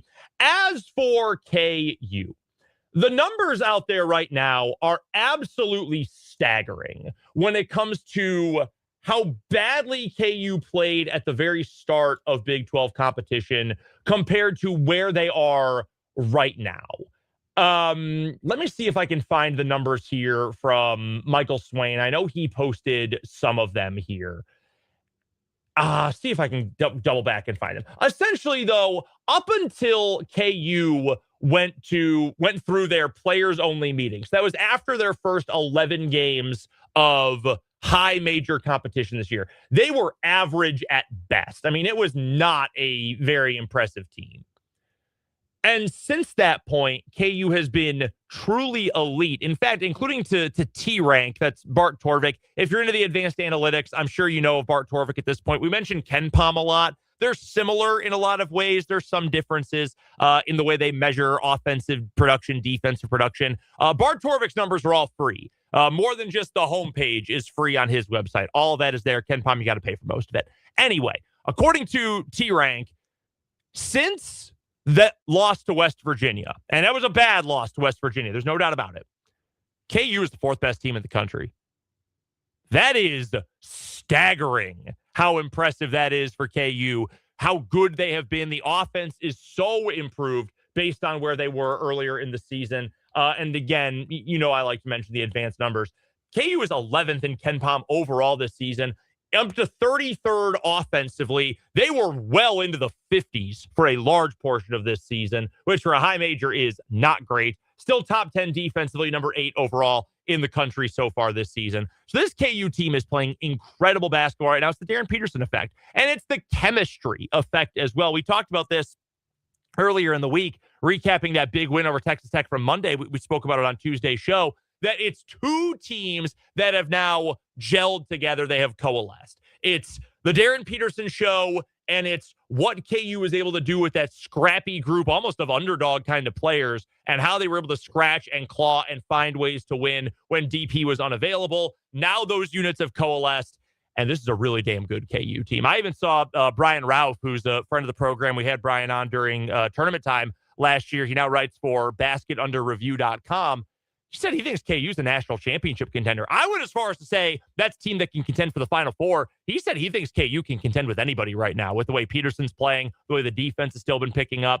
I like KU to win this game over Utah this weekend. If you remember last year when KU made the Utah swing, played on the road at Utah and BYU back-to-back, it was a disaster.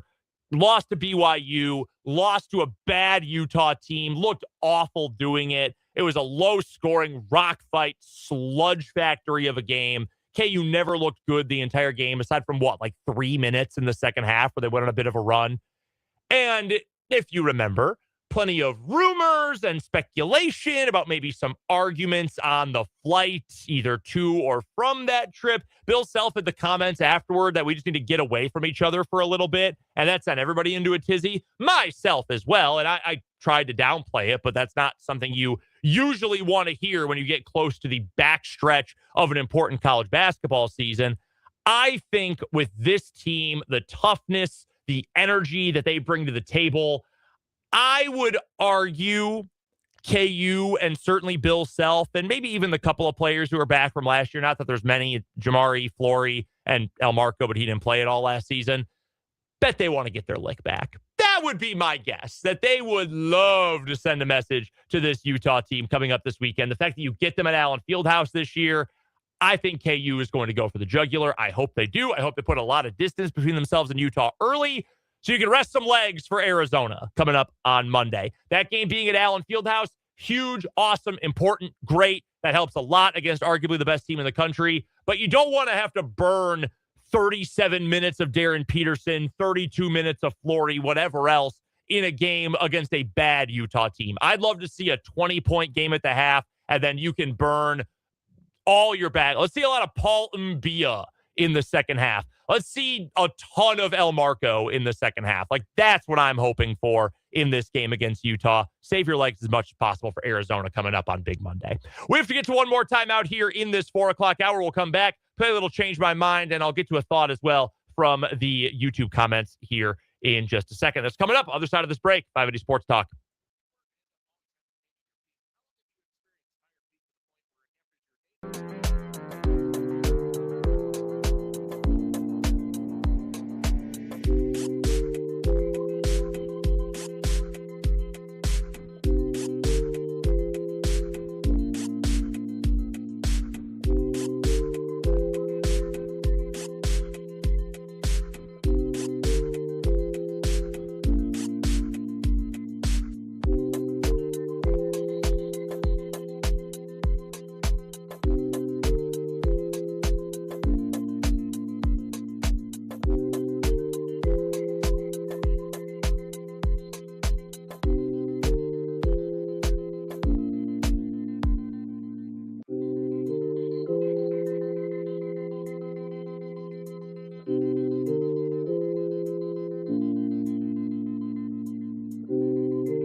Final few minutes of this 4 o'clock hour. Brendan Dworzinski with you. This is 580 Sports Talk. Before we get to the news at the top of the hour, a couple of comments from the YouTube feed. Appreciate all you joining us on the video feed. You can see my absolutely abysmal cowlick on the back of my head today. It's really, really spectacular.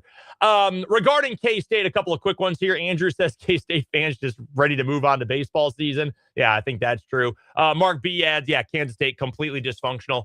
Good word for it. And it's sad.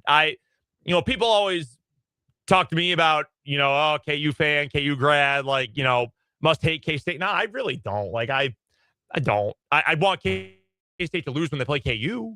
But otherwise, I would much rather see K-State be good than not. I don't like watching this team be completely dysfunctional. And frankly, I don't like having to watch a team that is completely dysfunctional more than anything. Even if I hated them, I'd rather at least watch them be, able to play basketball, running and offense. But yuck, it is absolutely gross right now.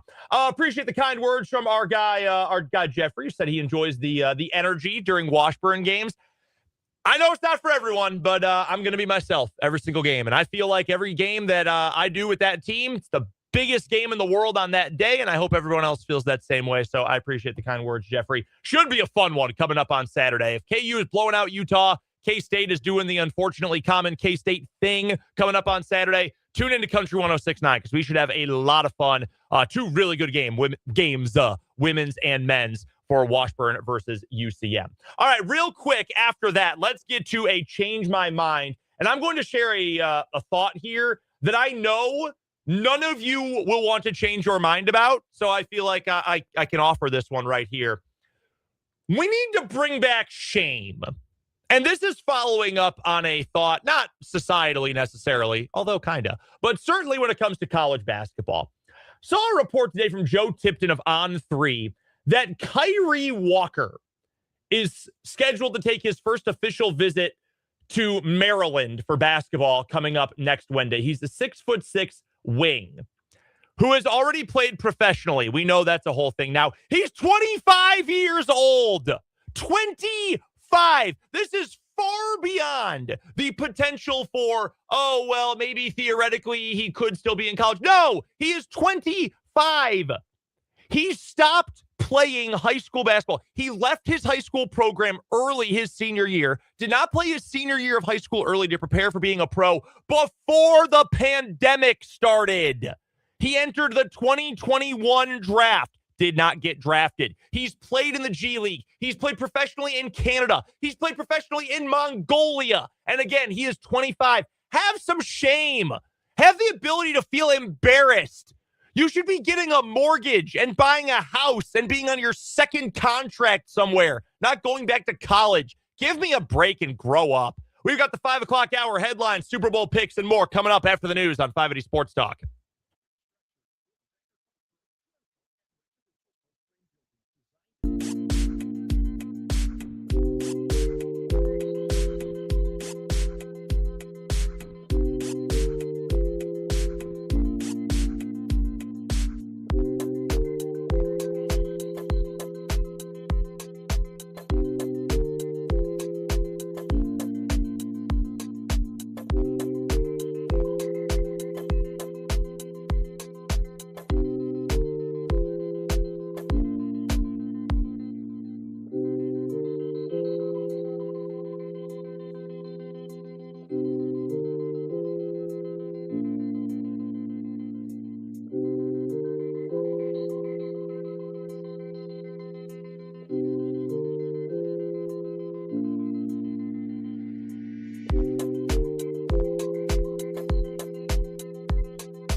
It is the final hour of 580 Sports Talk on this feel-good Football Friday afternoon. Guys, it is our final Football Friday afternoon until August.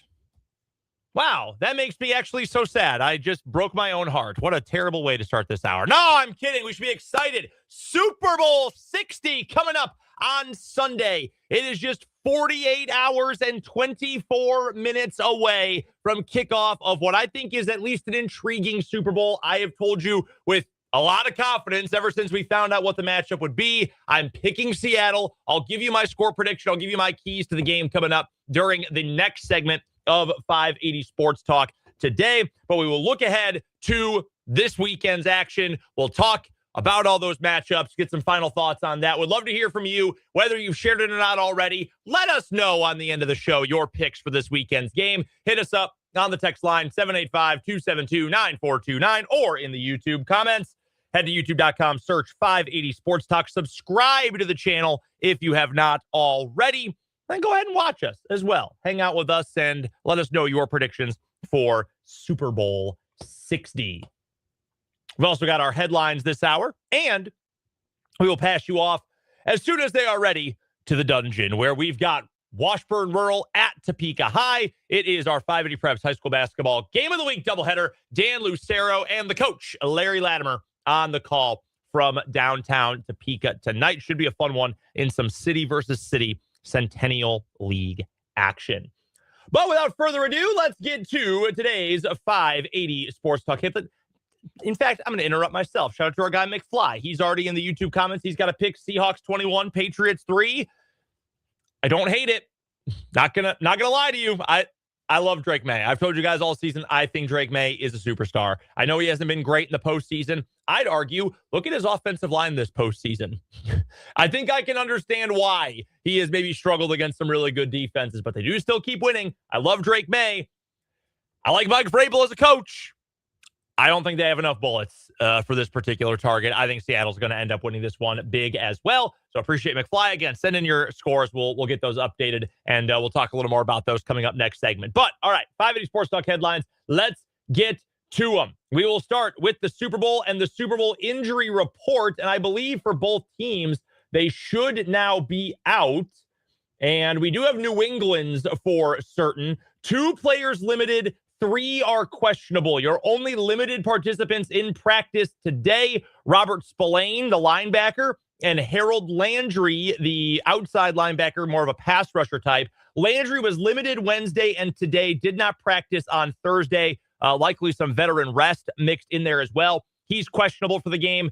It's the Super Bowl. Have to imagine he'll at least try to give it a go. Same with Robert Spillane. He didn't practice Wednesday, was limited yesterday and today. He's questionable. I think whatever they can give him to get him ready for that game, he's going to go out there. Spillane's had a really good year. Really liked that signing when it happened for New England. He's a good player in the middle of that defense. They'll need him. Reserve defensive lineman Joshua Farmer, he's dealing with a hamstring. He's questionable, but he was a full participant in practice all week. Should note, Drake May on the injury report with a right shoulder all week, all last week as well. No designation. He's good to go. And we'll just chalk that up as in, I told you so. All right, we do now have the Seahawks injury report as well. Only one player has a game status injury-wise for this weekend. That is fullback Robbie Outs, is it? Robbie Oost. He's questionable, was limited all week. That's it. Everybody else is a full go for the Seahawks. That includes tackle Charles Cross. He was limited for a couple of days. Full go today. Nick Eamon-Wari, limited Wednesday, didn't practice yesterday. He was a full go today, dealing with a low ankle sprain. I will be honest with you, and I followed sports, I have followed football my entire life, as long as I can literally remember. I don't really know the difference between a low and a high ankle sprain. I know low is better than high. High, very painful, very unpleasant. I know that's worse. Low is less bad. I don't actually know like the physiological differences there. But Nick Eamon-Wari, he's good to go. No game status. Huge piece for the Seahawks. He'll be out there. Josh Jones, tackle for the Seahawks, was a full go yesterday, limited today and all the way back on Wednesday, but he is good to go for the game as well. And everyone else who was a full participant is good to go as well for the Seattle Seahawks this week. So it should be a mostly healthy Super Bowl, and that is really all that we can ask for. You want the best players on the field in the biggest game of the year. No excuses, none of that. I'm fired up for that coming up this weekend. All right, sticking with the NFL on today's 580 Sports Talk headlines, let's go with the one that will bring up less consternation from me. The Pro Football Hall of Fame class for 2026 was announced last night at NFL Honors. A couple of players getting in on their first try. We also have a member of the senior committee class who gets in. We already know about the snubs. Obviously, Bill Belichick, not in. That's ridiculous. Eli Manning, he'll get in eventually. Not in this year. That's not ridiculous. Eli Manning should not get into the Hall of Fame, but he will eventually. So I don't get pressed about it. I know a lot of folks do. That's okay. I understand why. It's going to happen. It's like all of my complaints about the designated hitter being an NL guy my whole life. All my complaints for years and years and years. I knew it was going to happen eventually. Then COVID happened. It was even more obvious it was going to stick around for everybody. Whatever. You just move on. No use getting upset about something that's going to happen one way or the other. I assume that's the case with Eli Manning. Bob Kraft, also owner of the Patriots, he did not get in, which I'm sure kills him because he wants to get into the Hall of Fame so badly. The class that does get in, though, extremely deserving. Drew Brees and Larry Fitzgerald, both their first year on the ballot, both go into the Hall of Fame. Drew Brees, obviously one of the best quarterbacks ever, probably in the top 10, I think is fair to say. Larry Fitzgerald, elite. The amazing thing about Larry Fitzgerald, great postseason performer, even though he didn't win a Super Bowl, got to one, did not win it. Played a lot of his career with bad quarterbacks, still put up, in the end, incredible cumulative numbers. One of the top receivers in terms of statistics in league history. You know, the classic stat, he had more, more tackles than he ended up having dropped passes in his career, which is one of the most remarkable things I've ever heard of in my entire life. Also tells you how bad his quarterbacks were for a while. Never had a ton of individual honors, which is kind of crazy. Like you would think, oh yeah, Larry Fitzgerald, perennial all-pro, probably got voted to the Pro Bowl every single year. No, not really. He was only an all-pro 3 times. He did get plenty of Pro Bowl nods. I should say that. He was an 11-time Pro Bowler. He was only first-team all-pro 1 time, 2008. That was it. Had 12 touchdowns that year, led the league that year, had 13 touchdowns the next season. He was second-team All-Pro, and he was the second-team All-Pro again in 2011. That's it. Never got a vote for Offensive Player of the Year, never got a stray, third-place vote for MVP or anything like that. Just so steady and so solid over the entire course of his career. He had over 100 targets every single season of his career, except the last one in 2020, when he only played 13 games and only ended up with 54 catches on 72 targets. He played 16 or more games for the vast majority of his 17 years in the NFL. A couple of years where he played 13, 14, 15. And then his last year, 2020, he missed a few games as well. But an Iron Man of the sport, a great representative and ambassador for the NFL as well. Really cool. There was a video that came out on social media. The guy who informed Larry Fitzgerald he's going into the Hall of Fame was Randy Moss, who he works with at ESPN or worked with at ESPN. But also Larry Fitzgerald, and I'm sure you know the story, when he was growing up, he was a ball boy for the Minnesota Vikings. Well, his dad was a sports writer in Minnesota. He was a ball boy for the Vikings. He got to see Randy Moss up close and personal. So pretty cool full circle thing there for Larry Fitz.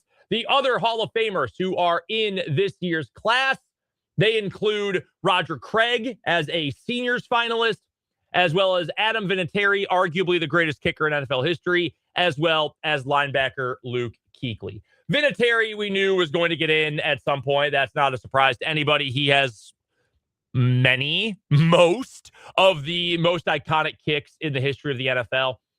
I want to say this about Kuechly really quickly. I know he only played 8 years because he got about 1 million concussions.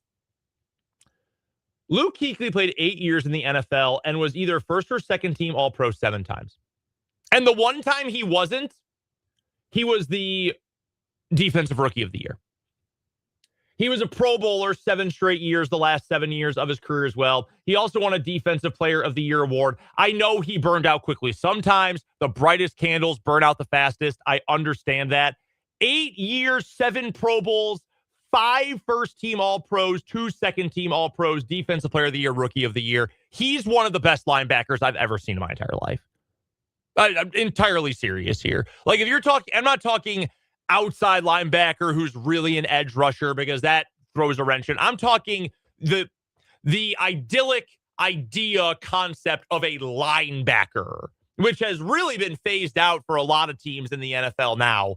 He's one of the 5 best I've ever seen do it. Patrick Willis is up there, Brian Urlacher, Ray Lewis. Like, that's the short list we're talking about in my lifetime. You know, I didn't see the steel curtain. I was not around for that. I didn't see any of the guys with the grits blitz. I wasn't alive during the 85 Bears, and 86 defense was even better, or the no-name defense of the undefeated Dolphins. Like, I didn't see those eras of the NFL. But in my lifetime, since 1994 and probably like 97, 98, when you can really kind of start developing memories and stuff like that, one of the best I've ever seen. Absolutely deserving of being in the Hall of Fame. Really good on TV as well. He was on, I believe it was the alternate stats-heavy broadcast in one of the playoff games. Really good on TV. I imagine we'll see a lot more of him in the near future. So that's your Hall of Fame class. Again, Bill Belichick snubbed. That's absolutely ridiculous. I don't really know what you want to say about Bob Kraft. Does he deserve to get in? Probably. And am I gonna cry for an owner not getting into the Hall of Fame? No, I'm not, frankly. Eli Manning will get it eventually. We all know it's gonna happen. So I'm not gonna fret too much about that or get too worked up about that at any point. Also from NFL honors last night. This is where I'm getting worked up. Here, we'll start with the list of award winners from last night. Some of these were probably pretty obvious. We'll start with we'll just go down the line of how the NFL announced them. Your AP Most Valuable Player of the Year goes to Matthew Stafford of the Rams. Closest MVP race and voting contest since 2003 when Peyton Manning and Steve McNair, split the vote and were co-MVPs. Closest since then, he won by 1 first-place vote. Your Coach of the Year was Mike Vrabel. Comeback Player of the Year, Christian McCaffrey of the 49ers. Offensive Player of the Year, Jackson Smith-Njigba. Defensive Player of the Year, Myles Garrett. Duh. There were some great defensive performances this year. Like, Micah Parsons in Green Bay before he tore his ACL was unfreaking believable. Aiden Hutchinson had a good year. Lots of guys had good years. Myles Garrett had one of the best defensive seasons of all time. Set the new all-time NFL single-season sack record. Yeah, no duh. He was going to get that honor. AP Offensive Rookie of the Year, Tetaroa McMillan, T-Mac, as he likes to be called. Not Tet, it's T-Mac. Yes, deserved. I know some people were pushing for Tyler Shuck, the rookie quarterback of the Saints. He won the fan vote, the Pepsi Rookie of the Year. T-Mac is a legitimate number 1 receiver. Shuck had like an okay stretch. He might end up being pretty good, but that was the right pick. Defensive Rookie of the Year, Carson Schweschinger, the linebacker for the Browns, who's awesome. That's a good pick. Really fun. There's no reason you should have watched the Browns at all this past season because they suck and they're miserable and unfun. Carson Schweschinger is a lot of fun. He's a really good player. I think he's going to be a stalwart for that Browns defense. Your next gen stats moment of the year powered by Amazon Web Services. Yeah, that's a real thing. Caleb Williams game-winning Hail Mary touchdown pass to DJ Moore to beat the Packers. Wow, thanks NFL. And your Walter Payton Man of the Year ends up Bobby Wagner. Also forgot a couple other awards. The first ever Protector of the Year. A Chief was nominated, but a former Chief wins the award. This is for Best Offensive Lineman. It goes to Joe Thuney, now of the Chicago Bears. And that is really... Oh, let's also add this one. The AP Assistant Coach of the Year goes to Josh McDaniels of the New England Patriots. And I want to include that one because it gets me to my overall point here with the MVP. And I would like to preface this by saying Matthew Stafford winning is deserved. I would have voted Drake May. If they had given me a vote, I would have voted for Drake May. But that's not to say Matthew Stafford didn't deserve it. He had a ton of passing yards. He had some of the best performances of the year against the best defense in the league in Seattle, put up a ton of numbers, first in the NFL in touchdown passes. He had a great year. The Rams were my Super Bowl pick the entire season. I'm not upset about Matthew Stafford winning MVP. It is absolutely deserved. However, I think the way the voting was handled was absolutely ridiculous. Ridiculous by the people who are in charge of this or the people whose job it is to talk about these narratives. And I don't mean to turn this into a complaint about ESPN and big national sports media kind of thing. But like, you got Dan Orlovsky going out there on TV every day, slobbering all over Matthew Stafford because they're boys. They're buddies. They've been tight for forever. That's like their whole thing is they're friends. They signed Dan Orlovsky in Detroit to 3 consecutive one-year contracts to be Matthew Stafford's backup. They're tight. They're like best friends. Of course he's going to be the one publicly defending Matthew Stafford at every turn, despite the fact he had coworkers on his very same TV network and TV programs illustrating the point why Drake May was more quote-unquote valuable to his team. And the argument I also heard the argument yesterday, and this is absolutely ridiculous. Well, think about what Stafford went through in the offseason. Okay, so Alex Smith should have won MVP when he came back from his leg being shattered? What? Give me a break. That's a ridiculous argument. That has nothing to do with how he played from week 1 through week 18, which is when this award is given out and for the performances that lead to this award giving out. So that was a joke that I heard that yesterday. But I just think the arguments against Drake May were so flimsy. I personally, and I understand, and I even saw this a little bit in the YouTube comments on the text line earlier. So, no disrespect to anyone else's opinions. When it comes to something like this, I do not care one lick about strength of schedule. This is not, okay, let's pick the Heisman Trophy winner. One guy played in the SC or the Big Ten, and he played 9 Big Ten games, and he played, 2 other Power Fours in non-conference, and then played a good G5 in the non-conference as well, versus a guy who was at some SEC school, and they played 4 cupcakes in the non-conference and got the easiest schedule in that league. That is relevant because the skill difference between Conference USA or the FCS and the SEC is a gigantic, cavernous gap. The difference between the best roster in the NFL and the worst roster in the NFL is still 53 professionals on each team. The gap is not that big, guys. It's really not when you consider everything that goes into building an NFL team. Yes, obviously the Seahawks have far more talent than the Tennessee Titans.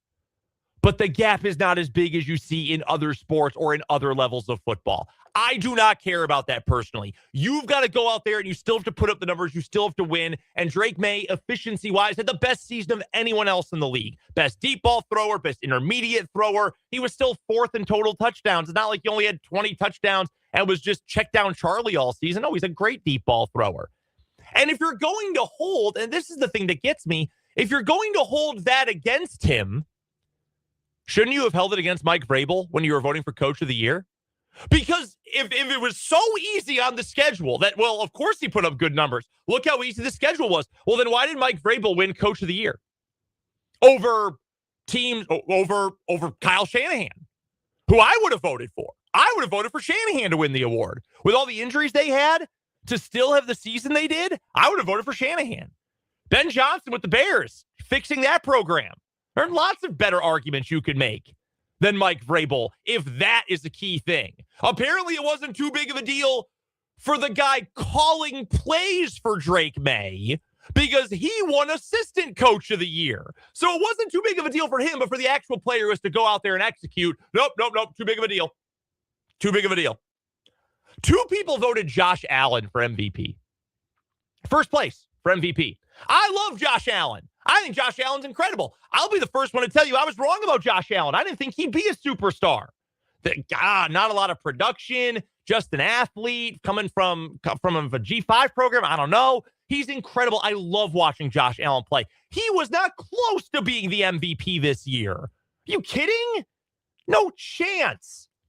There was a voter, and I know I have sparred with you guys every once in a while, at least some, about the quality of Justin Herbert as a quarterback. I think he is better than a lot of Chiefs fans do. I'm fine having a disagreement on that. That's fine.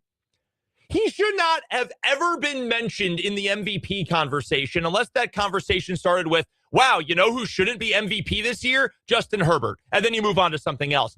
He got a vote.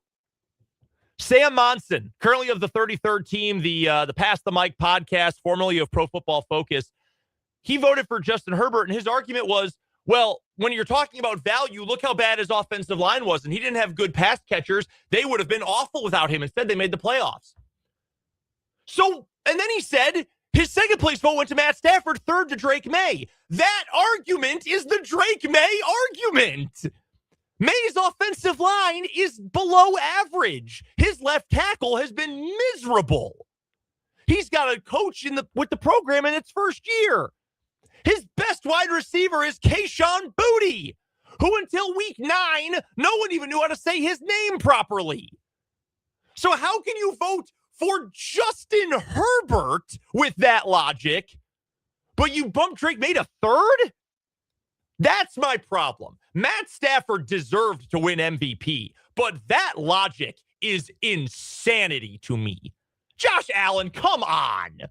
Come on. Dude choked away a division that everyone predicted they would win. They got the 6th seed. Come on. What an absolute joke. That's my beef with the MVP voting. Matt Stafford, congratulations. The scene with all of his kids up there on stage. He announced he's coming back next year. Good for him. That is a joke, though, if that is your process. If you just say we think Matt Stafford is better, fine. If you've got real logic behind it, fine. The logic we've been given, I think, is a joke. Another couple of quick notes from the NFL here before we get out of our headlines for today. Some news from the coaching world. The saga in Cleveland finally comes to a close with their now former defensive coordinator, Jim Schwartz. He wanted to be the head coach there. The Browns were telling everybody, hey, you have to keep Jim Schwartz as your defensive coordinator. We don't want to let him go. They end up hiring Todd Monken, and Jim Schwartz says, what the hell? I wanted to be the head coach. I'm out. He officially resigned yesterday as defensive coordinator of the Cleveland Browns. The Browns say, we thank him for his contributions. We begin our search for a new DC immediately. Schwartz is going to take the year off. Just an unbelievable botch of this situation. I'm not even saying they should have hired him as the head coach, but they were telling all their candidates, hey, you have to keep this guy. And then he quit anyway. You always hear it on this program. This is why bad teams stay bad, and conversely, why good franchises remain good and competitive. Also, coaching news and assistant move. Cliff Kingsbury, the former head coach of the Arizona Cardinals, most recently the OC with the Washington Commanders. He is going to the Rams, and he is going to be some sort of offensive assistant. Don't know the official title yet, but he will be an assistant for the Los Angeles Rams. Brilliant for his career. He's now officially part of the McVay tree. Brilliant. You want to be a head coach again? Go work for that guy, because everyone who does at some point gets to go on and be a head coach.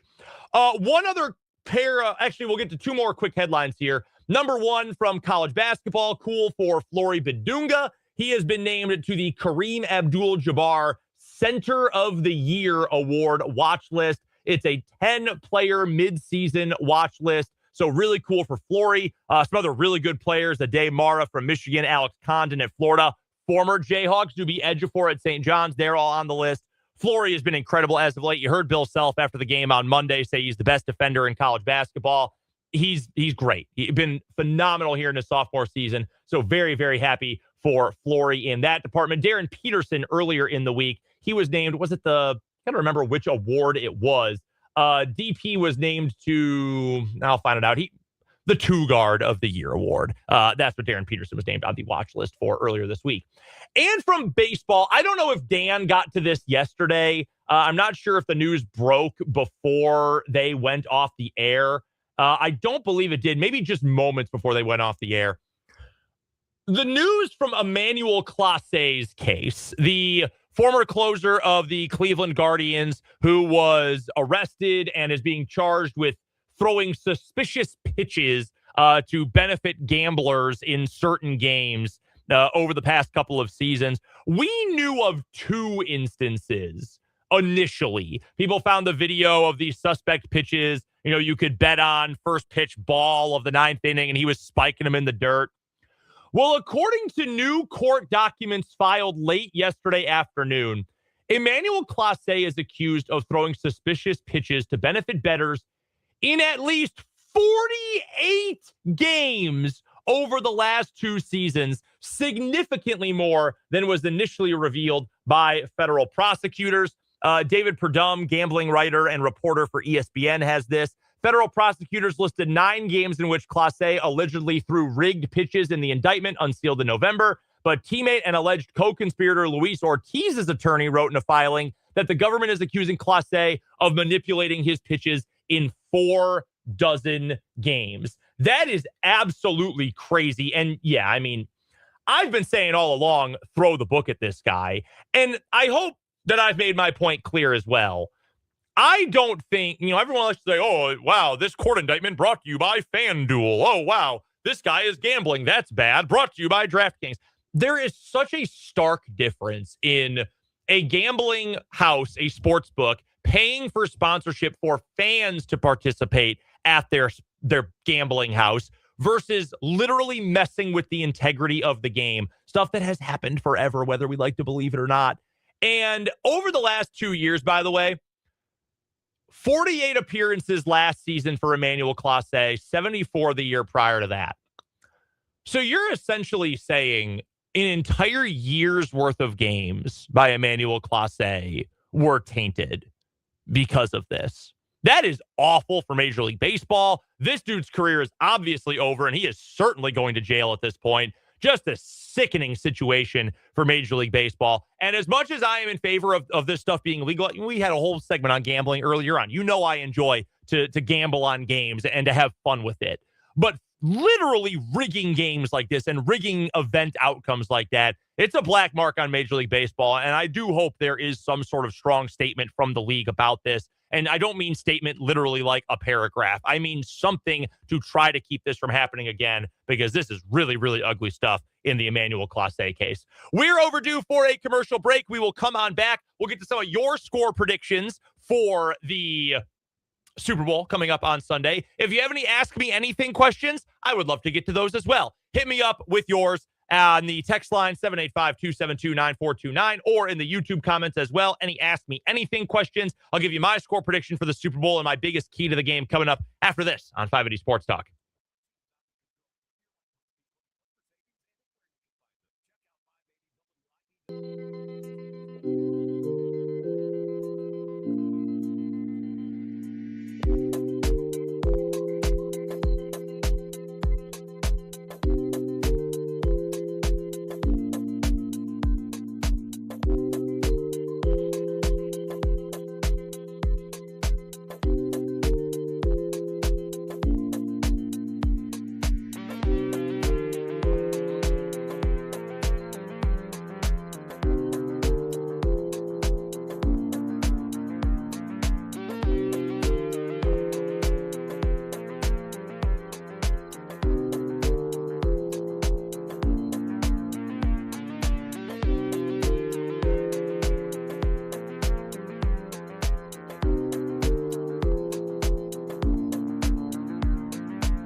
537 on 580 Sports Talk. Final show before Super Bowl 60. Thanks for hanging out with us today here on the Sports Voice of Kansas. Just me flying solo for the final 23 minutes of the show today before we pass you off to 580 Preps. Game of the week doubleheader action from the Dungeon. Topeka High versus Washburn Rural tonight. Let's get to the AMAs here quickly. We'll come back and talk Super Bowl after that. It's just a better way to make the show flow. So sorry if you were expecting Super Bowl right away. We'll get there. Don't worry. Let's just go in order of what we've seen here. We'll get to a couple before the next commercial break. Number one, from our resident Raiders fan, Jeff. AMA, will Clint Kubiak make a significant difference in Las Vegas? Yes, if they can figure out the offensive line. I believe they will get that figured out. It can't be as bad as it was this year. That's the number one thing they've got to fix. Honestly, with Max Crosby now PO'd at the organization, he wants out. Jay Glazer was reporting this week that it's over between everybody in that relationship. It's time probably to move on from him, trade him, get a couple of picks. If you can get 2 firsts, that'd be great. Even a first and a second, maybe a little change after that as well. That'd be huge. They have so many things they need to fill up. Max Crosby is the only player on that defense worth a damn. But at the same time, you have so many holes. You need to improve it. So front office with a whole year to work, new head coach with some new energy and ideas, new quarterback, hopefully some better offensive line pieces. They can be better. I don't think Clint Kubiak is a genius by any means, but it's a solid hire. I always love to remember Clint Kubiak. The first time I ever heard of him was like, oh, wow, there's a Kubiak. He was the wide receivers coach for the University of Kansas in 2015. Do you guys know what happened with Kansas football in 2015? Oh, I'll tell you. The team went winless. And I always thought it was funny that immediately after that, he started rocketing up into NFL coaching staffs as assistants and position coaches, and then as a coordinator and play caller. I always thought that was extremely funny. But I just always think of him as the wide receivers coach for a 2015 KU team that was absolutely ungodly awful to watch. David Beatty's first year, and the team did not win a single game. A couple of questions here. I will get to the Super Bowl food ones in a moment because it's just going to make me hungry as we get near the end of the show here. This one from Vance, tied into yesterday's either or over under. Snow sports or ice sports in the Olympics? I'll go ice sports. I love supporting Team USA. I love the Olympics, generally speaking. I really live for the summer games. I'm going to sound like a jerk here, and I apologize in advance. As far as a TV product goes, I'm not saying that downhill skiing or snowboarding or the pipes or whatever are boring or not difficult or anything like that.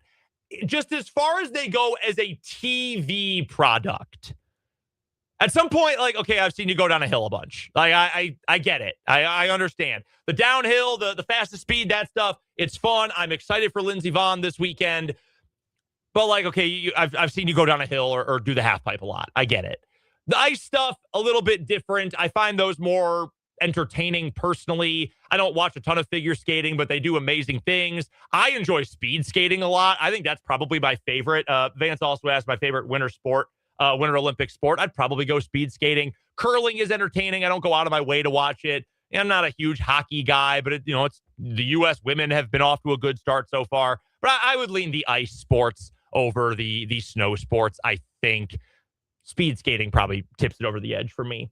Also from the AMA selection, Mark B asks what's on the menu for the game. Vance also asks what's the go-to Super Bowl snack. Wings is always the go-to. Now, I don't know if we're doing wings tomorrow. I'm not 100% sure. Tomorrow. On Sunday, might as well do wings tomorrow. I don't know if we're going to end up doing any wings. I know usually the usual spread, it's just a melange of all your classic football snacks, Super Bowl snacks. Always going to have pizza rolls. You get the pretzel bites out. You get the wing. You can get good wings anywhere. Low key, Dylan's wings, if you can get them on Super Bowl Sunday, pretty good. They got some heat to them. I actually enjoy them quite a bit. But you get the wings, you get the pretzel bites, you get the pizza rolls. Last year, I remember my daughter had just been born. She was, 2 months old during the Super Bowl. So she was going to bed early. My wife was going to bed early. And let me tell you, I had a lot of snacks to eat that night on Super Bowl Sunday a year ago.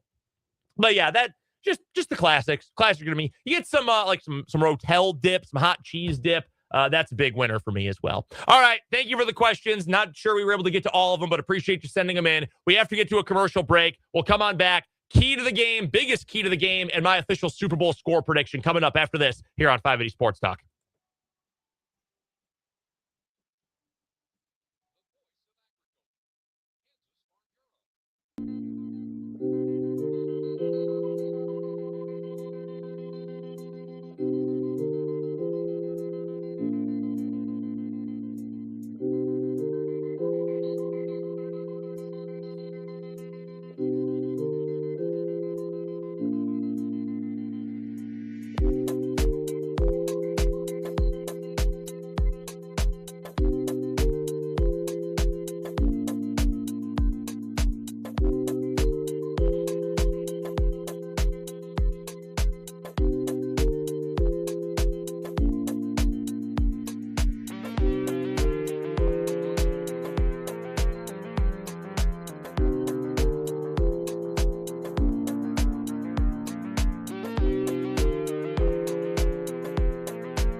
Wrapping up this edition of 580 Sports Talk with my official pick for Super Bowl 60. I told you my key to the game, and I teased it a little bit earlier when chatting with Dan. I think the first 10 minutes, the first two drives for each team of this game, so really the first quarter, I guess, is going to be the biggest difference in this game. Now, Seattle's offense, statistically speaking, has not been great during the back half of the regular season and into most of the playoffs, but then they were amazing, and Sam Darnold was godly in that NFC Championship game against the Los Angeles Rams. So there is a part of me that feels like, okay, which one is more realistic here? It hasn't been great overall, but it has been great, the Seattle offense, when it comes to the start of games, the opening script. It is something that is so entrenched in the Shanahan, Kubiak, Alex Gibbs, McVay tree of offenses, is that these guys are such brilliant, genius, 18 steps ahead play callers that they can build together these unbelievable opening drives, opening scripts, and their teams play really well off of them. And the theory then, because it's not always great after that, and that tree sometimes can be notoriously conservative, even though when you think about forward-thinking offenses, you normally think, the Dan Campbell, go for it every time. Ben Johnson, go for it every time. The Shanahan McVay guys are sometimes more conservative than you think.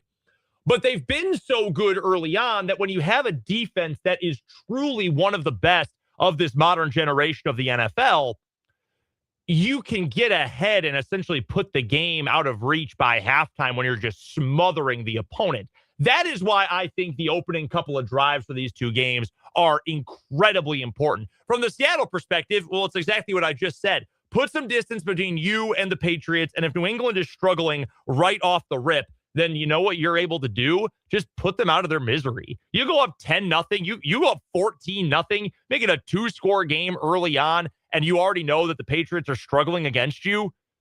What are they going to do? I heard a great point from Charles McDonald of Yahoo Sports earlier today, listening to their preview show for the Super Bowl, and he was commenting on Josh McDaniels, being up for Assistant Coach of the Year, an award he won. But he said, "What has Josh McDaniels done this postseason that gives you a lot of confidence in that offense? Like, the offensive line has not been good. They're running pretty much all the same stuff they ran during the regular season, which worked all year. But teams are answering because you get to the playoffs, and guess what? The teams are better. The teams are nastier. It's harder to win those games. Everything is tighter. The margin for error is much, much smaller, even than it is in big-time regular season games. What has Josh McDaniels done to adjust? So if I'm Seattle, I feel like if I can go up 2 scores in the early portion of this game, I have a gigantic advantage the rest of the way, because then you've got a desperate drop-back heavy offense. They'll be forced to be drop-back heavy against my pass rush and my defense overall that is just 11 goblins going out there trying to beat the crap out of them every single snap. So I like Seattle's chances even better in that situation, as opposed to, a close or an especially low-scoring first quarter of this game. On the flip side, though, if you're New England and you've got a great plan and you can get ahead early in the game, if New England's got a 10-0 lead or 10-3, 13-3, something like that, all of a sudden, you feel a lot better about what your offense is able to do against that Seattle defense, and Drake May probably looks awesome at that point. And on a secondary note, you're forcing Seattle out of what their game plan is a little bit, and you're probably forcing a little bit more stress on Sam Darnold. You can bring a little extra pressure. And look, I like Sam Darnold. I said earlier, I think it'd be an awesome story if he ends up winning Super Bowl MVP. It'd be such a cool moment for him because he seems like a great guy, and I'd be all for it. But if you get a bunch of muck and mire in his face, not just, your typical guy rushes off the edge and pressures, if you kind of muck it up in front of him, that's when he gets a little bit more uncomfortable. Maybe Seattle gets out of what they really want to do. They get farther away from that opening game script designed by Clint Kubiak. That could really change the tenor of the game as well. And I will give credit to the New England defense because it was not great for the majority of the year, but it has been really, really good in the postseason. So you take that into account. You get ahead early.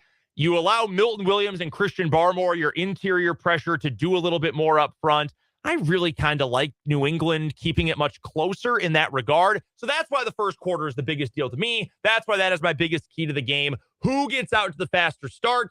If it ends up being about even, I like Seattle because I think Seattle just has more talent on the team, to be quite frank with you. 1 through 22 number of guys on the field at any given time. If Seattle gets up big early, I think they're going to run away with it. I think the story will probably be halftime in the commercials more than the game itself if Seattle gets up big early. If New England takes a decent, sizable, whatever you want to describe it as, lead in the first quarter of this game, I like their chances a lot more, at least to keep this game close.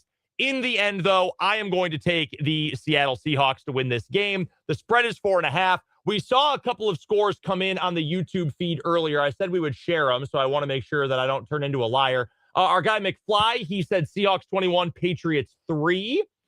Mark H, he has got a high-scoring game. He's got the over in this one. Seahawks 35, Patriots 28. Vance with a 10-point Seahawks win, 27-17. That's around what I'm thinking in this one as well. I'll give you a weirder score, though, Vance. I'm going to knock 1 point off both teams because it's the Super Bowl and weird things happen and weird players get involved. I will go Seahawks 26, Patriots 16. I think the Patriots are good. I think the Patriots are ahead of schedule. And I think that is an important thing to note with this team and with this game. They're not bad. And I would like to get ahead of the discourse, if you will allow me to, for just a moment. And not to be Mr. Media Ombudsman here, because that's an exceptionally annoying caricature in the modern age of sports media and coverage as well. You're going to see on social media or watch it on TV or probably hear it on other radio stations or whatever over the course of the following days after the Super Bowl. Like if Drake May goes out there and sucks, that oh, man, this dude was a bum. He never should have even been in the contention for the MVP, and this Patriots team awful. It's a one-game sample, guys. That's not how this works. They were really good all regular season, which is when you vote on MVP, by the way. Their defense has been awesome in the playoffs. It's one game against the best defense. Same thing with Darnold and the Seahawks on the other side. If they have one flop of a game, that doesn't mean the team sucked. That doesn't mean that saying, well, they were actually good, but that's not cope or anything like that. It's a one-game sample. A lot of things can happen. If you're just telling me, though, you put your 22 best versus my 22 best, and I get to pick one of those two teams, I'll take Seattle. I think the Seahawks win 26-16. Don't participate in the bad discourse. Don't listen to that stuff. You deserve better than that. And that is going to do it tonight for 580 Sports Talk. Thank you so much for joining us. We will be back. Full show Monday starting at 3 o'clock as we recap what I hope is an incredibly exciting and fun Super Bowl 60. We will join you then. For Dan Lucero, I'm Brendan Dworzinski. We'll take a quick commercial break. We'll come on back, send you off to the dungeon for 580 Preps Game of the Week, doubleheader action, Centennial League action as Washburn Rural visits Topeka High. That's coming up right after this on the Sports Voice of Kansas, 580 WIBW. Enjoy the Super Bowl, everybody.